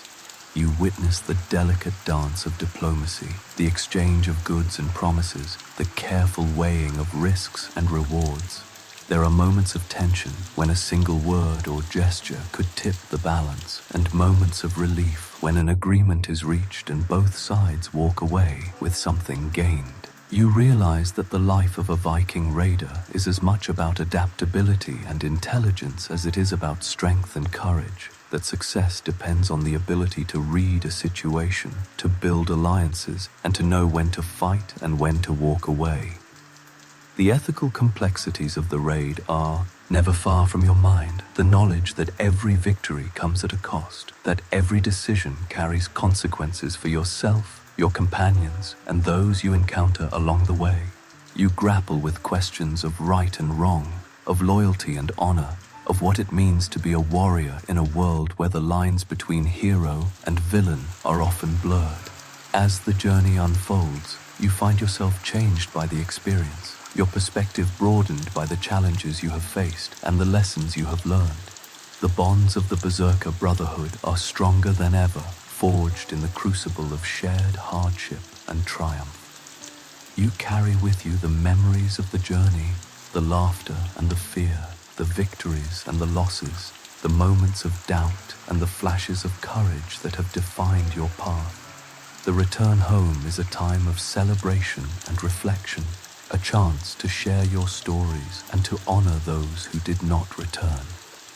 The village welcomes you back with open arms, the longhouse once again filled with the sounds of laughter and song. You realize that the true reward of the raid is not the treasure you have gained, but the sense of belonging, the knowledge that you are part of something greater than yourself, a community bound together by shared experience and mutual respect. As you settle back into the rhythms of daily life, you find yourself looking forward to the next adventure, the next challenge, the next chance to test your limits and to grow. The call to adventure is always there, a whisper in the wind, a spark in the heart, a reminder that life is meant to be lived boldly, with courage, curiosity, and compassion. You know now that the journey is as important as the destination, that the risks and uncertainties are what give meaning to the triumphs and the joys. The stories of the raid will be told and retold, each time growing a little in the telling, each time reminding you of the power of community, the importance of preparation, and the enduring spirit of the Viking Berserker. And as you drift off to sleep, the echoes of the J, Arnie, still ringing in your ears, you feel a sense of peace, a quiet confidence that, whatever the future holds, you are ready to face it, one adventure at a time. You stand at the edge of the water, the sky a pale wash of dawn, and before you lies the longship, sleek, purposeful, and humming with the quiet energy of anticipation. There's no check-in counter, no security line, no assigned seat with a tiny window and a plastic cup of juice. Instead, you feel the crunch of pebbles beneath your boots, the briny tang of sea air in your nose, and the low, steady murmur of your companions as they make final preparations. The longship is a marvel of craftsmanship, its hull carved from sturdy oak, its planks fitted so tightly that not even the coldest wave can find its way inside. The dragon's head at the prow glares out over the water, a silent promise of strength and protection, and as you run your hand along the smooth, weathered wood, you feel a connection to all those who have sailed before you, warriors, traders, explorers, and dreamers, each one setting out into the unknown with hope and trepidation in equal measure. Boarding the ship is an exercise in balance and humility. There's no gangway or red carpet, just a narrow plank and the helping hands of your fellow crew. You step aboard, the deck shifting gently beneath your feet, and immediately notice the difference between the solid ground of the shore and the living, breathing movement of the ship. The wood creaks and groans, the ropes hum with tension, and the sails, when they are finally unfurled, snap and billow like the wings of some great, restless bird. You find your place among the rowers, settling onto a low bench with your oar in hand, and take a moment to look around. The faces are familiar, each one etched with the same mix of excitement and anxiety that you feel in your own chest. There's a camaraderie here, a sense of shared purpose that binds you together, and as the chieftain gives the signal to push off, you feel a surge of pride and belonging that is as bracing as the morning air.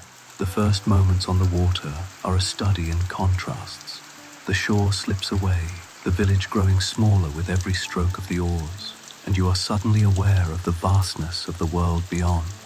The sea is both beautiful and intimidating, its surface shifting from glassy calm to choppy turbulence in the space of a heartbeat.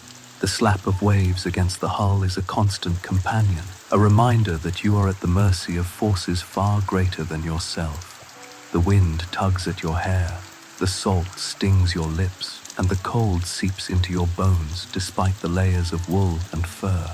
There's no climate control, no soft seat or warm blanket, just the raw, elemental reality of the open sea. You glance at your companions, their faces set in lines of concentration as they match the rhythm of the oars, and realize that comfort is a luxury left behind on the shore. Every muscle in your body aches with the effort of rowing. Your hands blister and callous, and the hours stretch out in a blur of exertion and monotony. Yet for all the discomfort, there is a strange exhilaration in the challenge, a sense of accomplishment that comes from working together, from feeling the ship respond to your collective strength and determination. Modern travel, with its conveniences and predictability, feels like a distant dream.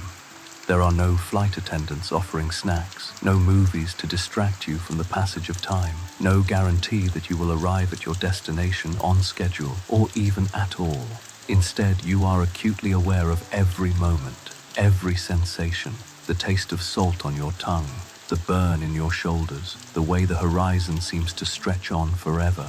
The journey is not just a means to an end, but an experience in itself. A test of endurance, patience, and adaptability.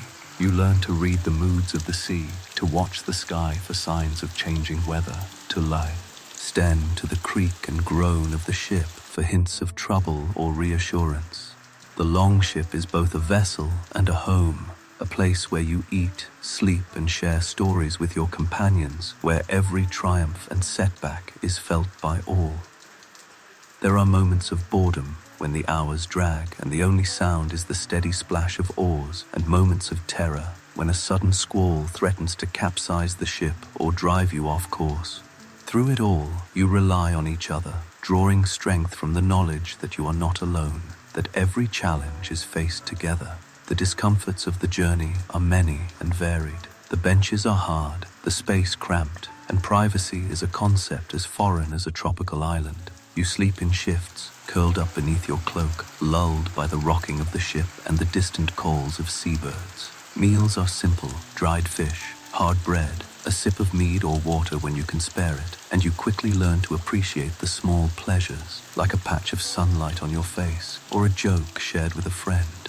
The sea is an unpredictable companion, sometimes gentle and inviting, sometimes wild and unforgiving.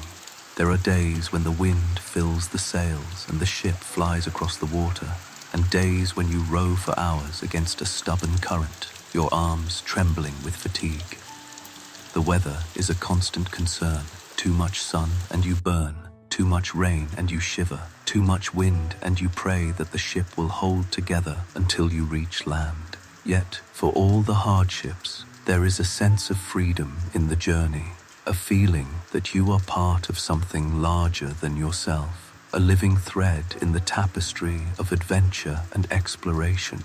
Camaraderie is the glue that holds the crew together, the antidote to discomfort and doubt.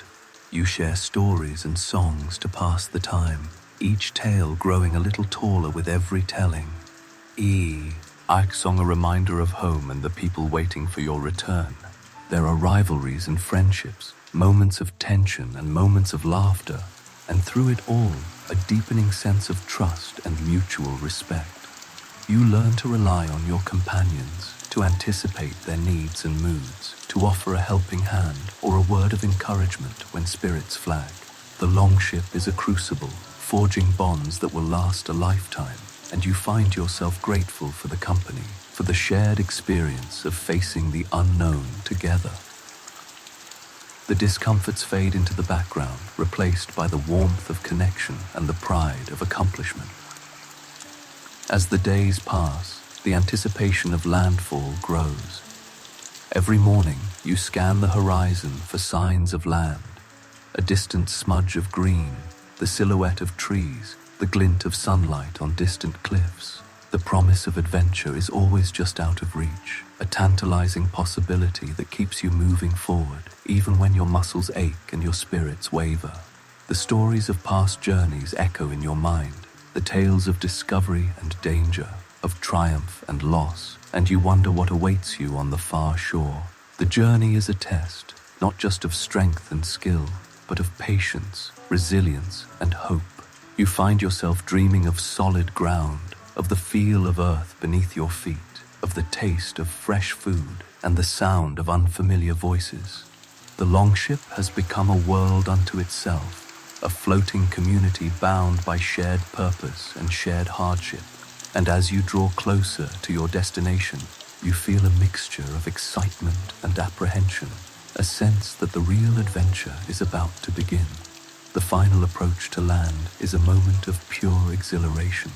The cry goes up, a lookout has spotted something on the horizon, and suddenly the ship is alive with energy, every eye straining to see, every hand ready to act. The oars dip faster, the sails are trimmed, and the longship surges forward, cutting through the waves with renewed purpose. You feel your heart pounding in your chest, your senses sharpened by the promise of discovery and the unknown.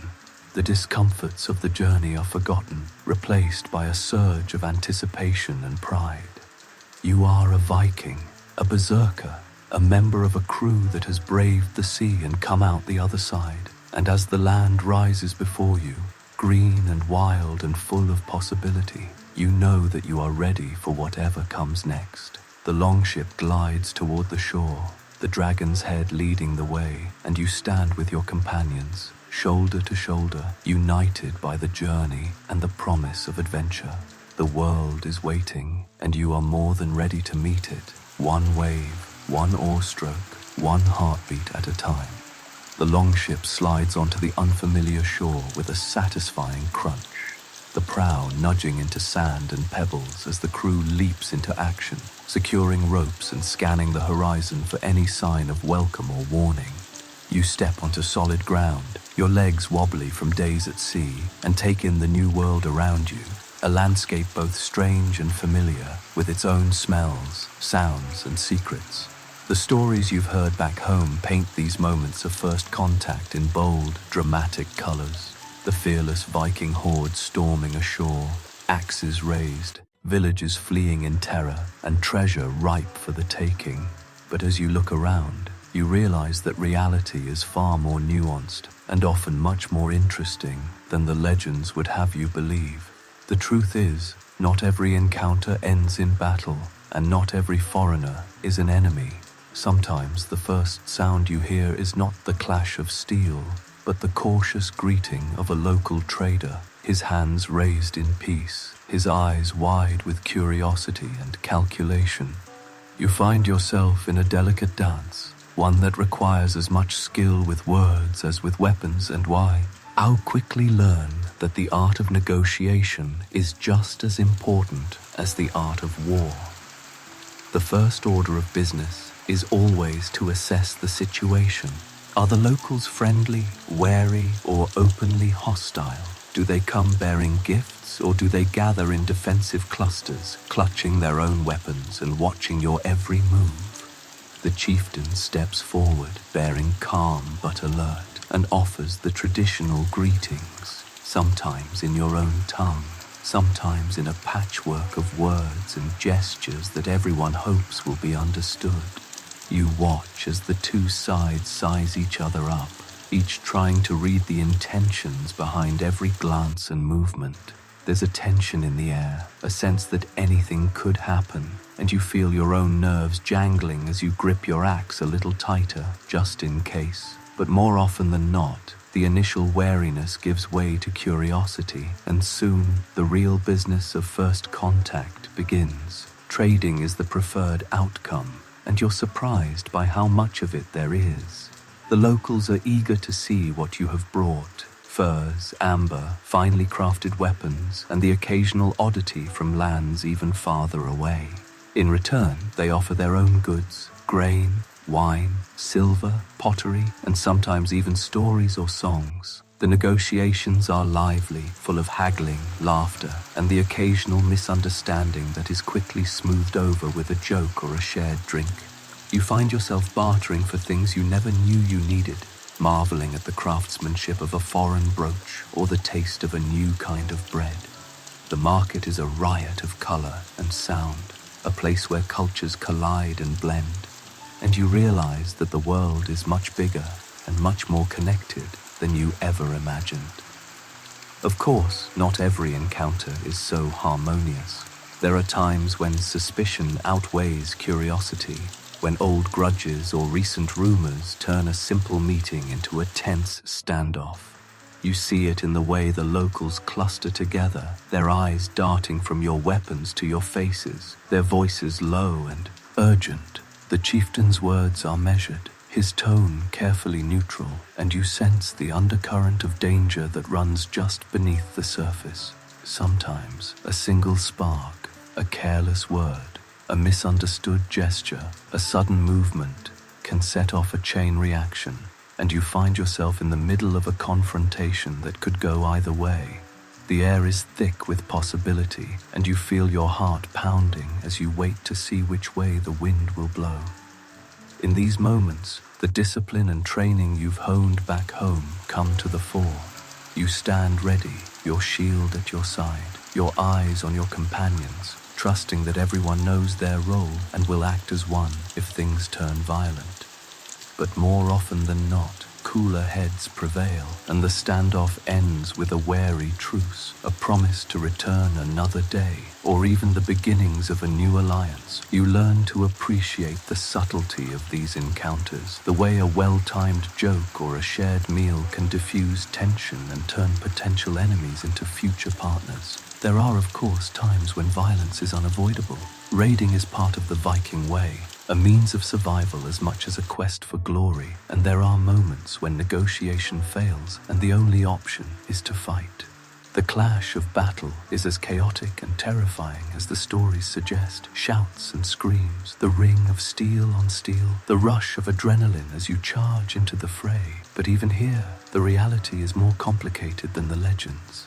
Battles are messy, unpredictable, and often over far more quickly than you expect. There is fear, yes, and pain, and the ever-present risk of loss, but there is also a strange sense of clarity, a focus that comes from knowing that everything depends on the next few moments. You fight not just for yourself, but for your companions, for the honor of your village, and for the hope of returning home with stories to tell.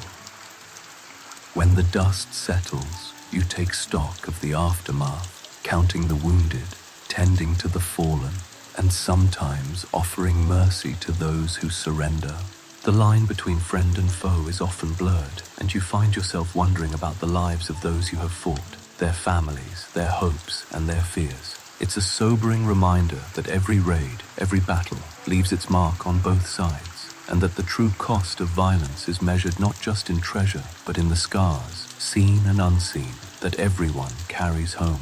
Yet for all the risks and uncertainties, there is also a sense of wonder in these encounters, a feeling that you are part of something larger than yourself. You marvel at the diversity of the people you meet, their languages, their customs, their ways of seeing the world. You share meals, stories, and sometimes even songs, finding common ground in the most unexpected places. There are moments of genuine connection when laughter bridges the gap between strangers, and you realize that beneath the surface, people everywhere are not so different after all. You learn to adapt, to listen, to see the world through new eyes, and you carry these lessons with you long after the journey is over.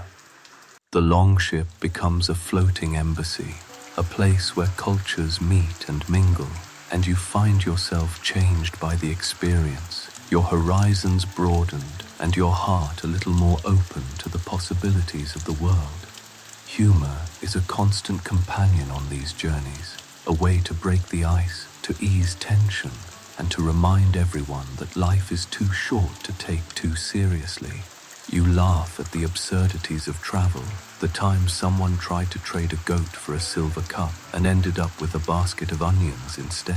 or the day a local merchant insisted on teaching you a complicated dance as part of the bargaining process. There are jokes about the food, the weather, the endless haggling, and the inevitable misunderstandings that come from trying to communicate across languages and cultures.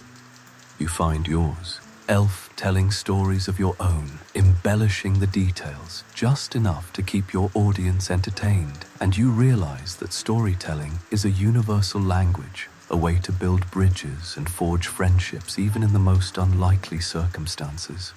The laughter is genuine, the connection's real, and you feel a sense of pride in your ability to navigate the complexities of first contact with grace, humor, and empathy.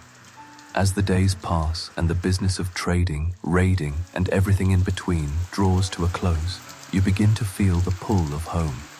The longship is loaded with goods, some won through negotiation, others through battle, and the crew gathers for one last look at the foreign shore.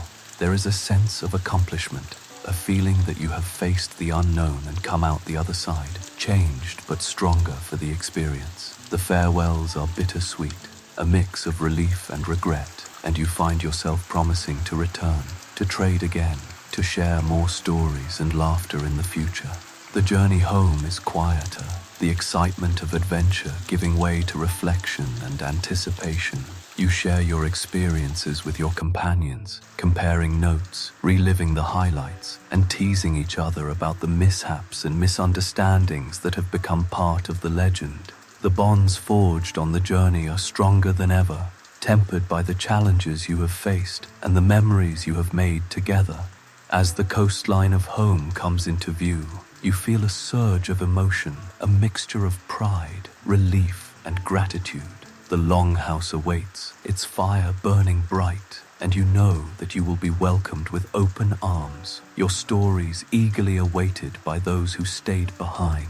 You step onto familiar ground, your heart full of the sights, sounds, and lessons of the journey, and you realize that the true treasure of first contact is not the silver or the goods you have brought back, but the connections you have made, the understanding you have gained, and the stories you will carry with you for the rest of your days. The world is a little bigger, a little brighter, and a lot more interesting than you ever imagined.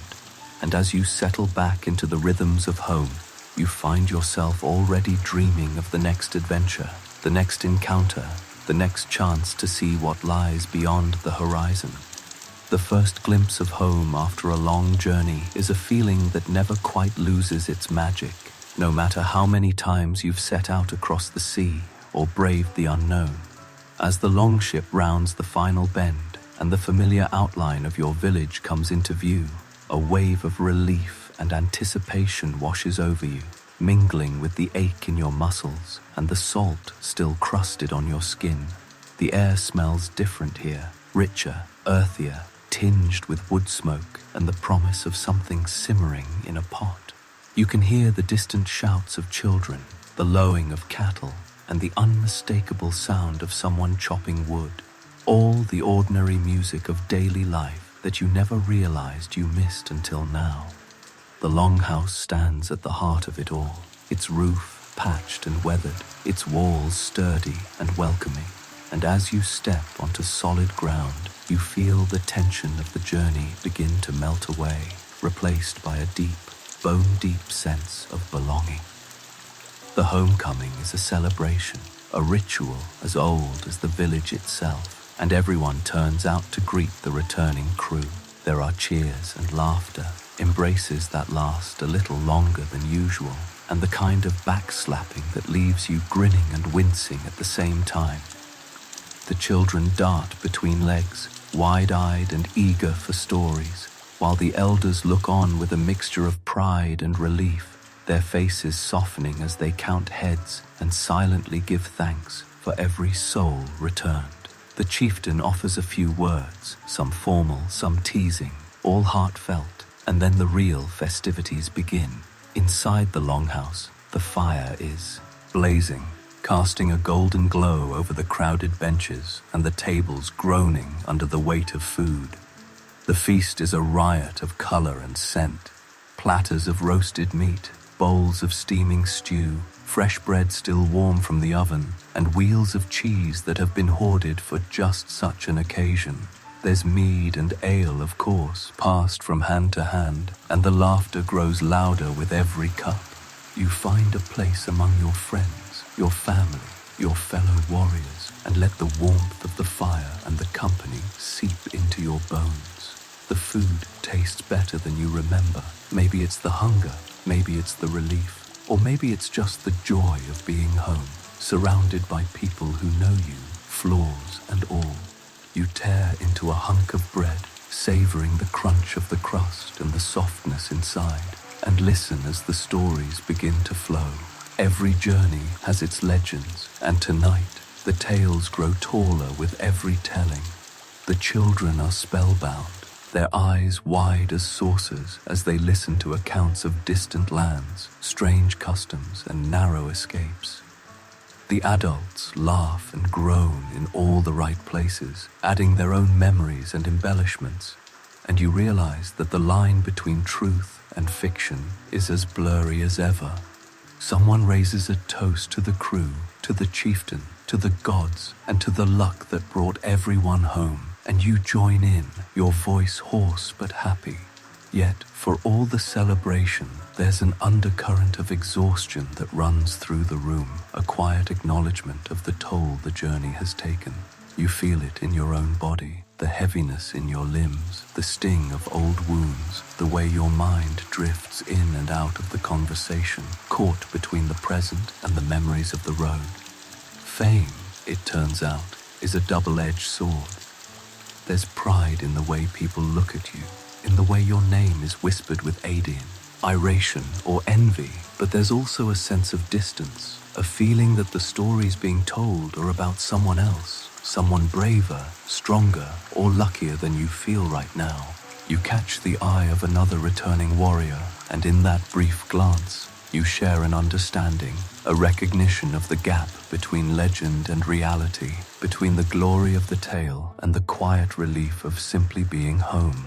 The children clamor for more stories, the adults press for details, and you do your best to oblige, spinning the events of the journey into something a little grander, a little funnier, a little more palatable for those who stayed behind.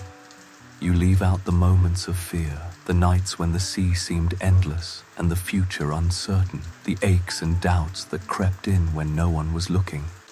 Instead, you focus on the camaraderie, the triumphs, the moments of unexpected beauty, a sunrise over the water, a joke shared in the rain, the taste of a new fruit, or the sound of a foreign song. As the night wears on, the feast becomes a blur of faces and voices, of clinking cups and shared laughter. You find yourself drifting from group to group, catching up with old friends, meeting new ones, and basking in the simple pleasure of being known and welcomed. There's a gentle humor in the way people tease you about your sea legs, your sunburn, or the state of your hair, and you give as good as you get, grateful for the chance to laugh at yourself and to let go of the burdens you've carried. The longhouse is warm, the fire crackling, and you feel the weight of the journey slipping away, replaced by a sense of peace and contentment that you haven't felt in weeks.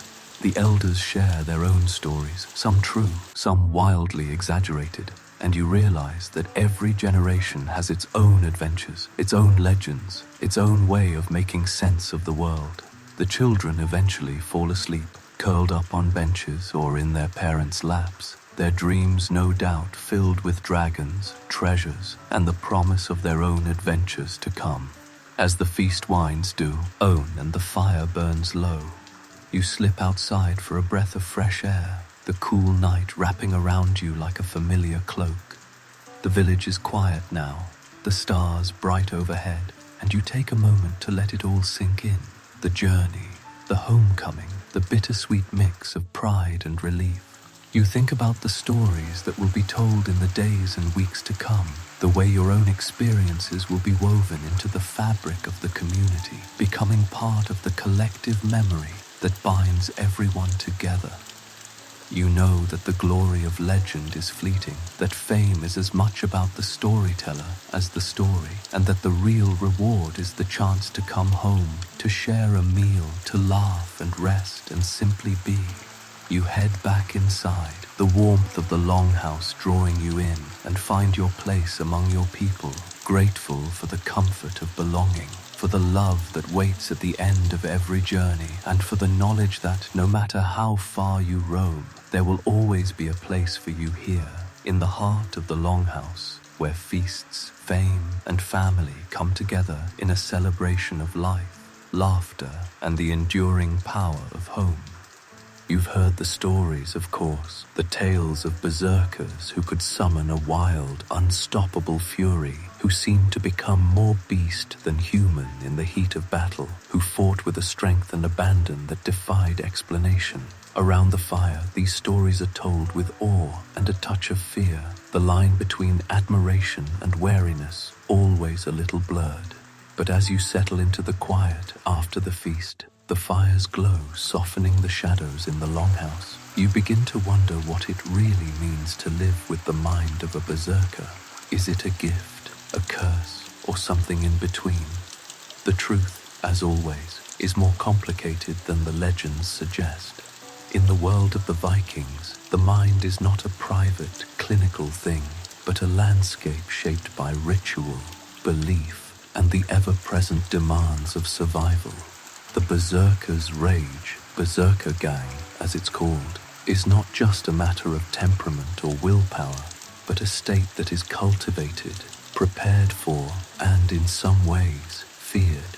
Rituals are woven into every aspect of life, and for the berserker, they are both shield and sword. Before battle, you might find yourself taking part in ceremonies meant to summon the favor of the gods, to channel the spirit of the bear or the wolf, to shed the ordinary self and become something more, or perhaps less, than human. There are chants, dances, the burning of herbs, the donning of animal skins, all designed to blur the boundaries between the everyday and the extraordinary. The altered state that follows is as much about the mind as the body, a trance, a frenzy, a letting go of fear and doubt, a surrender to something wild and ancient that lives deep within. In these moments, the world narrows to a single point of focus, the senses sharpen, and the ordinary rules no longer seem to apply. Pain fades, hesitation vanishes, and what remains is a raw, elemental force that can be both terrifying and exhilarating. But what happens when the battle is over, when the drums fall silent and the adrenaline ebbs away? The return to ordinary life is not always easy. The same mind that can summon the storm must also weather its aftermath, and the transition is rarely smooth. You might find yourself restless, haunted by memories that refuse to fade, or gripped by a sadness that has no name. The rituals that once offered protection can become a prison, the line between myth and madness growing thinner with every passing day.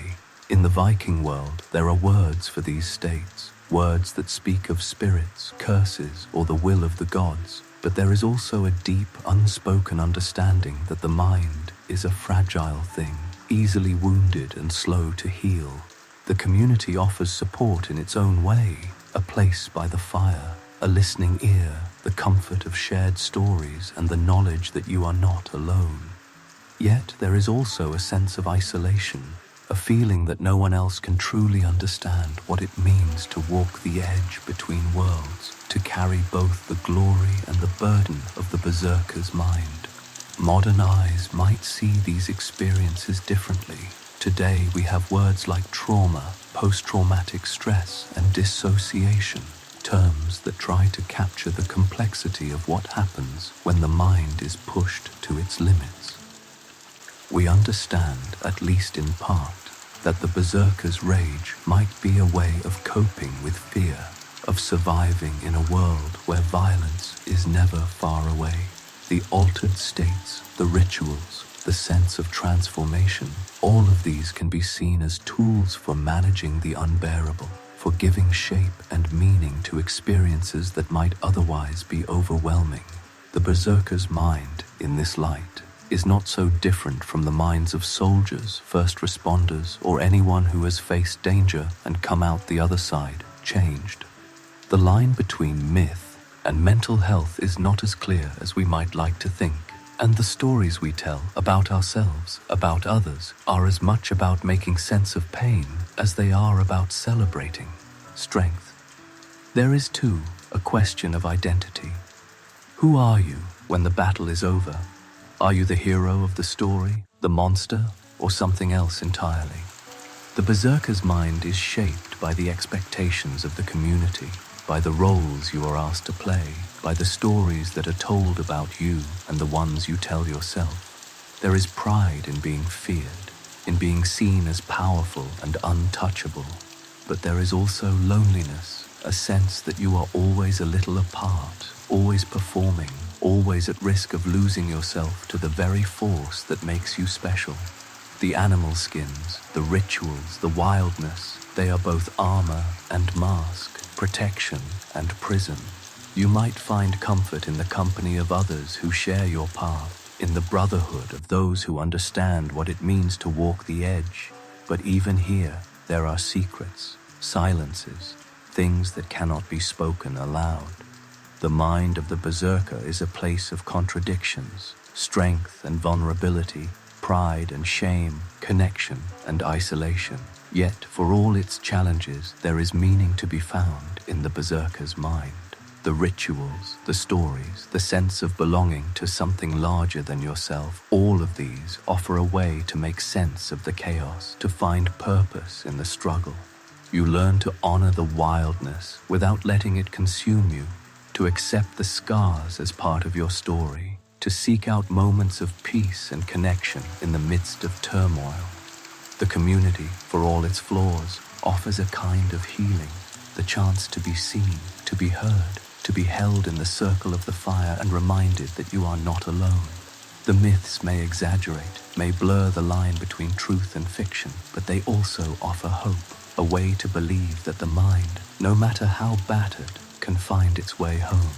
As you sit by the fire, listening to the quiet breathing of those around you, you find yourself reflecting on your own journey, the battles fought, the fears faced, the moments of wildness, and the long, slow return to calm.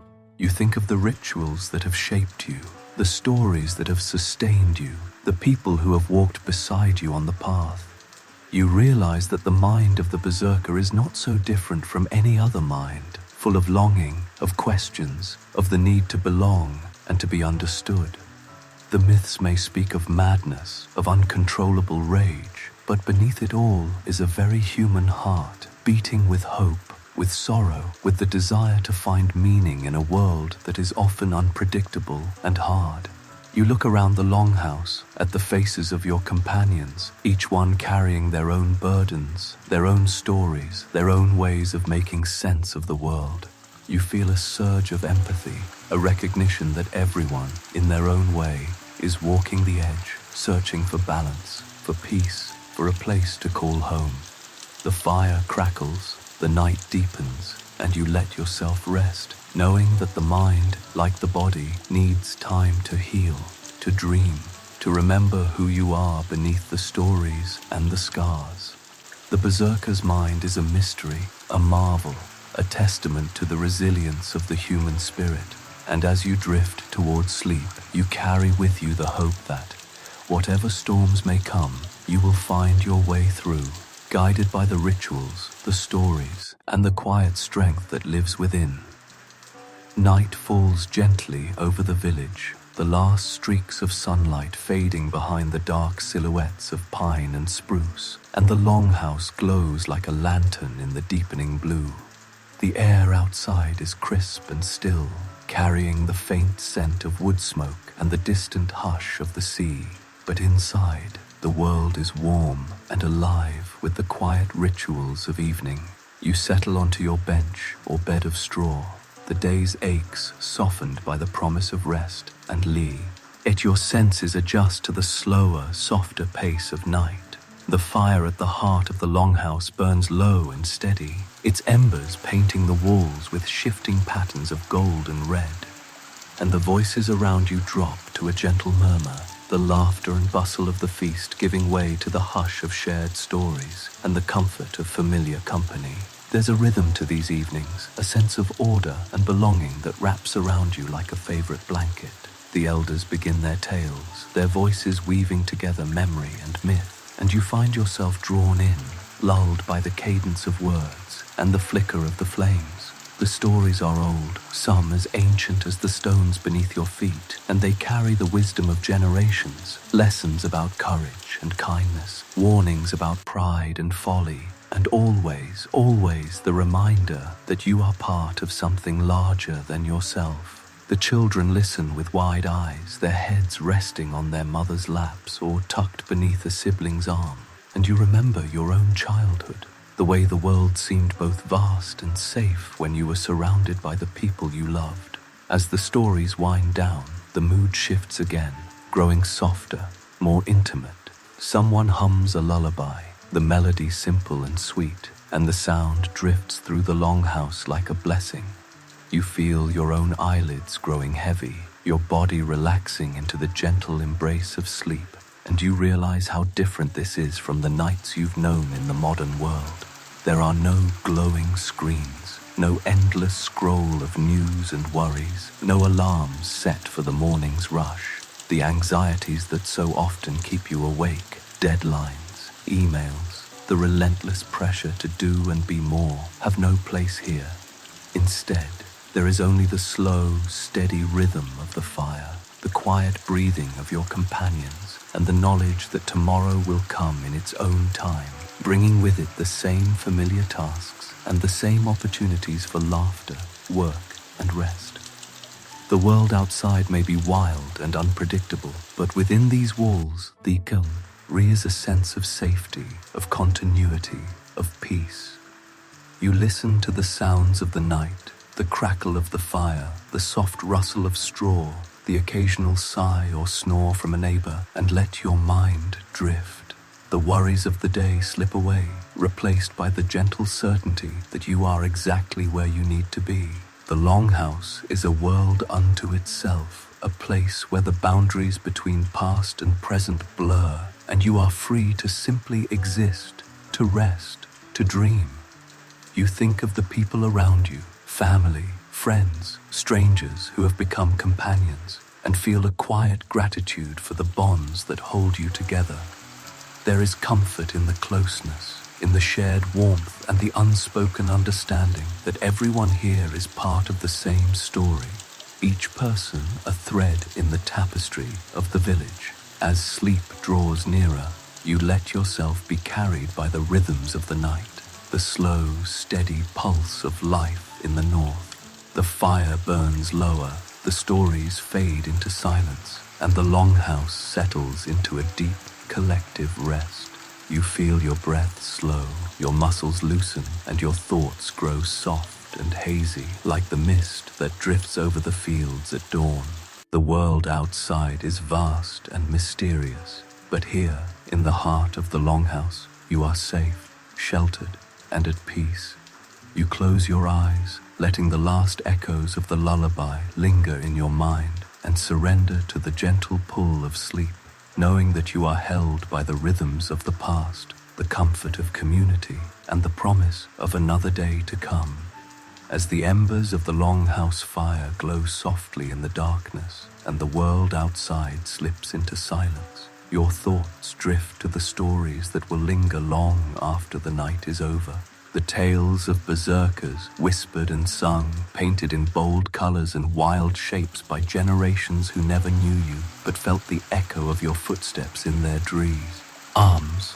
The legacy of the berserker is a curious thing, shaped as much by imagination as by memory, by the needs of those who tell the stories as by the lives of those who lived them. In the sagas and legends, berserkers are larger than life.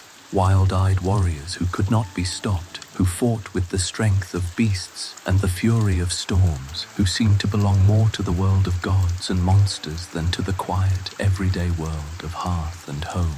These myths have traveled far, growing taller and wilder with every retelling, until the line between truth and legend is as blurred as the horizon at dawn. Yet, beneath the roar and the spectacle, there is another story, a gentler, more human tale that lives in the quiet moments, in the laughter around the fire, in the bonds of friendship and the rituals of daily life. The real legacy of the Berserker is not just in the battles fought or the fears inspired, but in the resilience, the camaraderie, and the deep, enduring need to belong. You think of how the world has changed, how the image of the Berserker has been reimagined and repurposed by every age. In some stories, you are a hero, a symbol of courage and strength, a figure to be admired and emulated. In others, you are a warning, a reminder of the dangers of losing oneself to rage or pride, a lesson in the importance of balance and self-control. The truth, as always, is somewhere in between. The wildness that made you feared was also what made you vulnerable, what set you apart and drew you close to others who understood the struggle to find meaning in a world that could be both beautiful and brutal. The rituals, the stories, the moments of madness and clarity, they are all part of the tapestry, threads woven together by memory and imagination, by the need to make sense of what cannot always be explained. As you lie in the quiet, you realize that legacy is not just about the stories others tell, but about the life you lived, the choices you made, the kindness you offered, and the love you shared. The myths may roar, but the reality is soft, more complex, and infinitely more comforting. You remember the laughter of your friends, the warmth of the longhouse, the gentle touch of a hand on your shoulder when the world felt too heavy. These are the moments that endure, the memories that matter, the legacy that truly lasts. The world will always need its legends, its heroes and monsters, its tales of glory and defeat, but it will also always need the quiet, steady presence of those who show up, who care, who build and mend and hold the community together through the long, dark nights. The story of the Berserker is, in the end, a story about being human, about facing fear and finding courage, about losing your way and coming home again, about the power of connection and the comfort of belonging. As you drift towards sleep, you carry with you the knowledge that your legacy is not just in the battles you fought, but in the lives you touched, the stories you shared, and the love you left behind. The myths may fade and change, but the gentle truth of your life endures, woven into the fabric of memory, a quiet strength that will outlast even the wildest legend. And as the night deepens and the world grows still, you rest easy, knowing that you are part of something larger than yourself, a story that will be told and retold in whispers and in laughter, for as long as there are fires to gather around and hearts to remember. The fire in the longhouse has faded to a soft, golden glow, and the world outside is wrapped in the hush of midnight. The only sounds the gentle breathing of your companions and the distant sigh of the wind through the pines. You lie in the warmth of your furs, the weight of the day slipping away, and let your mind wander through the memories of your Viking adventure, the taste of smoky porridge, the rough comfort of wool against your skin, the laughter and stories shared around the fire, all of it. Tea lingers, vivid and real, as if you could reach out and touch the past with your fingertips. But now, as the embers cool and the night deepens, you feel yourself beginning to drift, the edges of the longhouse blurring, the sounds of the village fading into the gentle rhythm of your own breath. The journey you've taken across wild seas, through bustling markets, into the heart of battle and the quiet of home, has left its mark, a tapestry of images and feelings woven into the fabric of your dreams. You carry with you the strength of the Berserker, the warmth of the hearth, the bonds of friendship, and the wisdom of stories told in the flicker of firelight. The world of the Vikings, with all its wildness and wonder, has become a part of you, a place you can return to whenever you need courage, comfort, or a reminder that you are never truly alone. As you lie there, halfway between waking and sleep, you begin to notice the gentle pull of the present, the familiar sensations of your own bed, the softness of your pillow, the quiet hum of the world outside your window. The journey is not over, but it is changing, the boundaries between then and now growing softer, more forgiving. You realize that the lessons of the North, the resilience, the humor, the sense of belonging are gifts you can carry with you wherever you go. The anxieties of modern life, the endless lists and worries, seem a little lighter now, softened by the memory of simpler rhythms and the comfort of community. You remember the laughter of your Viking companions, the way they faced each day with a mix of courage and good-natured grumbling, and you smile, knowing that you too can meet whatever comes with a steady heart and a sense of humor.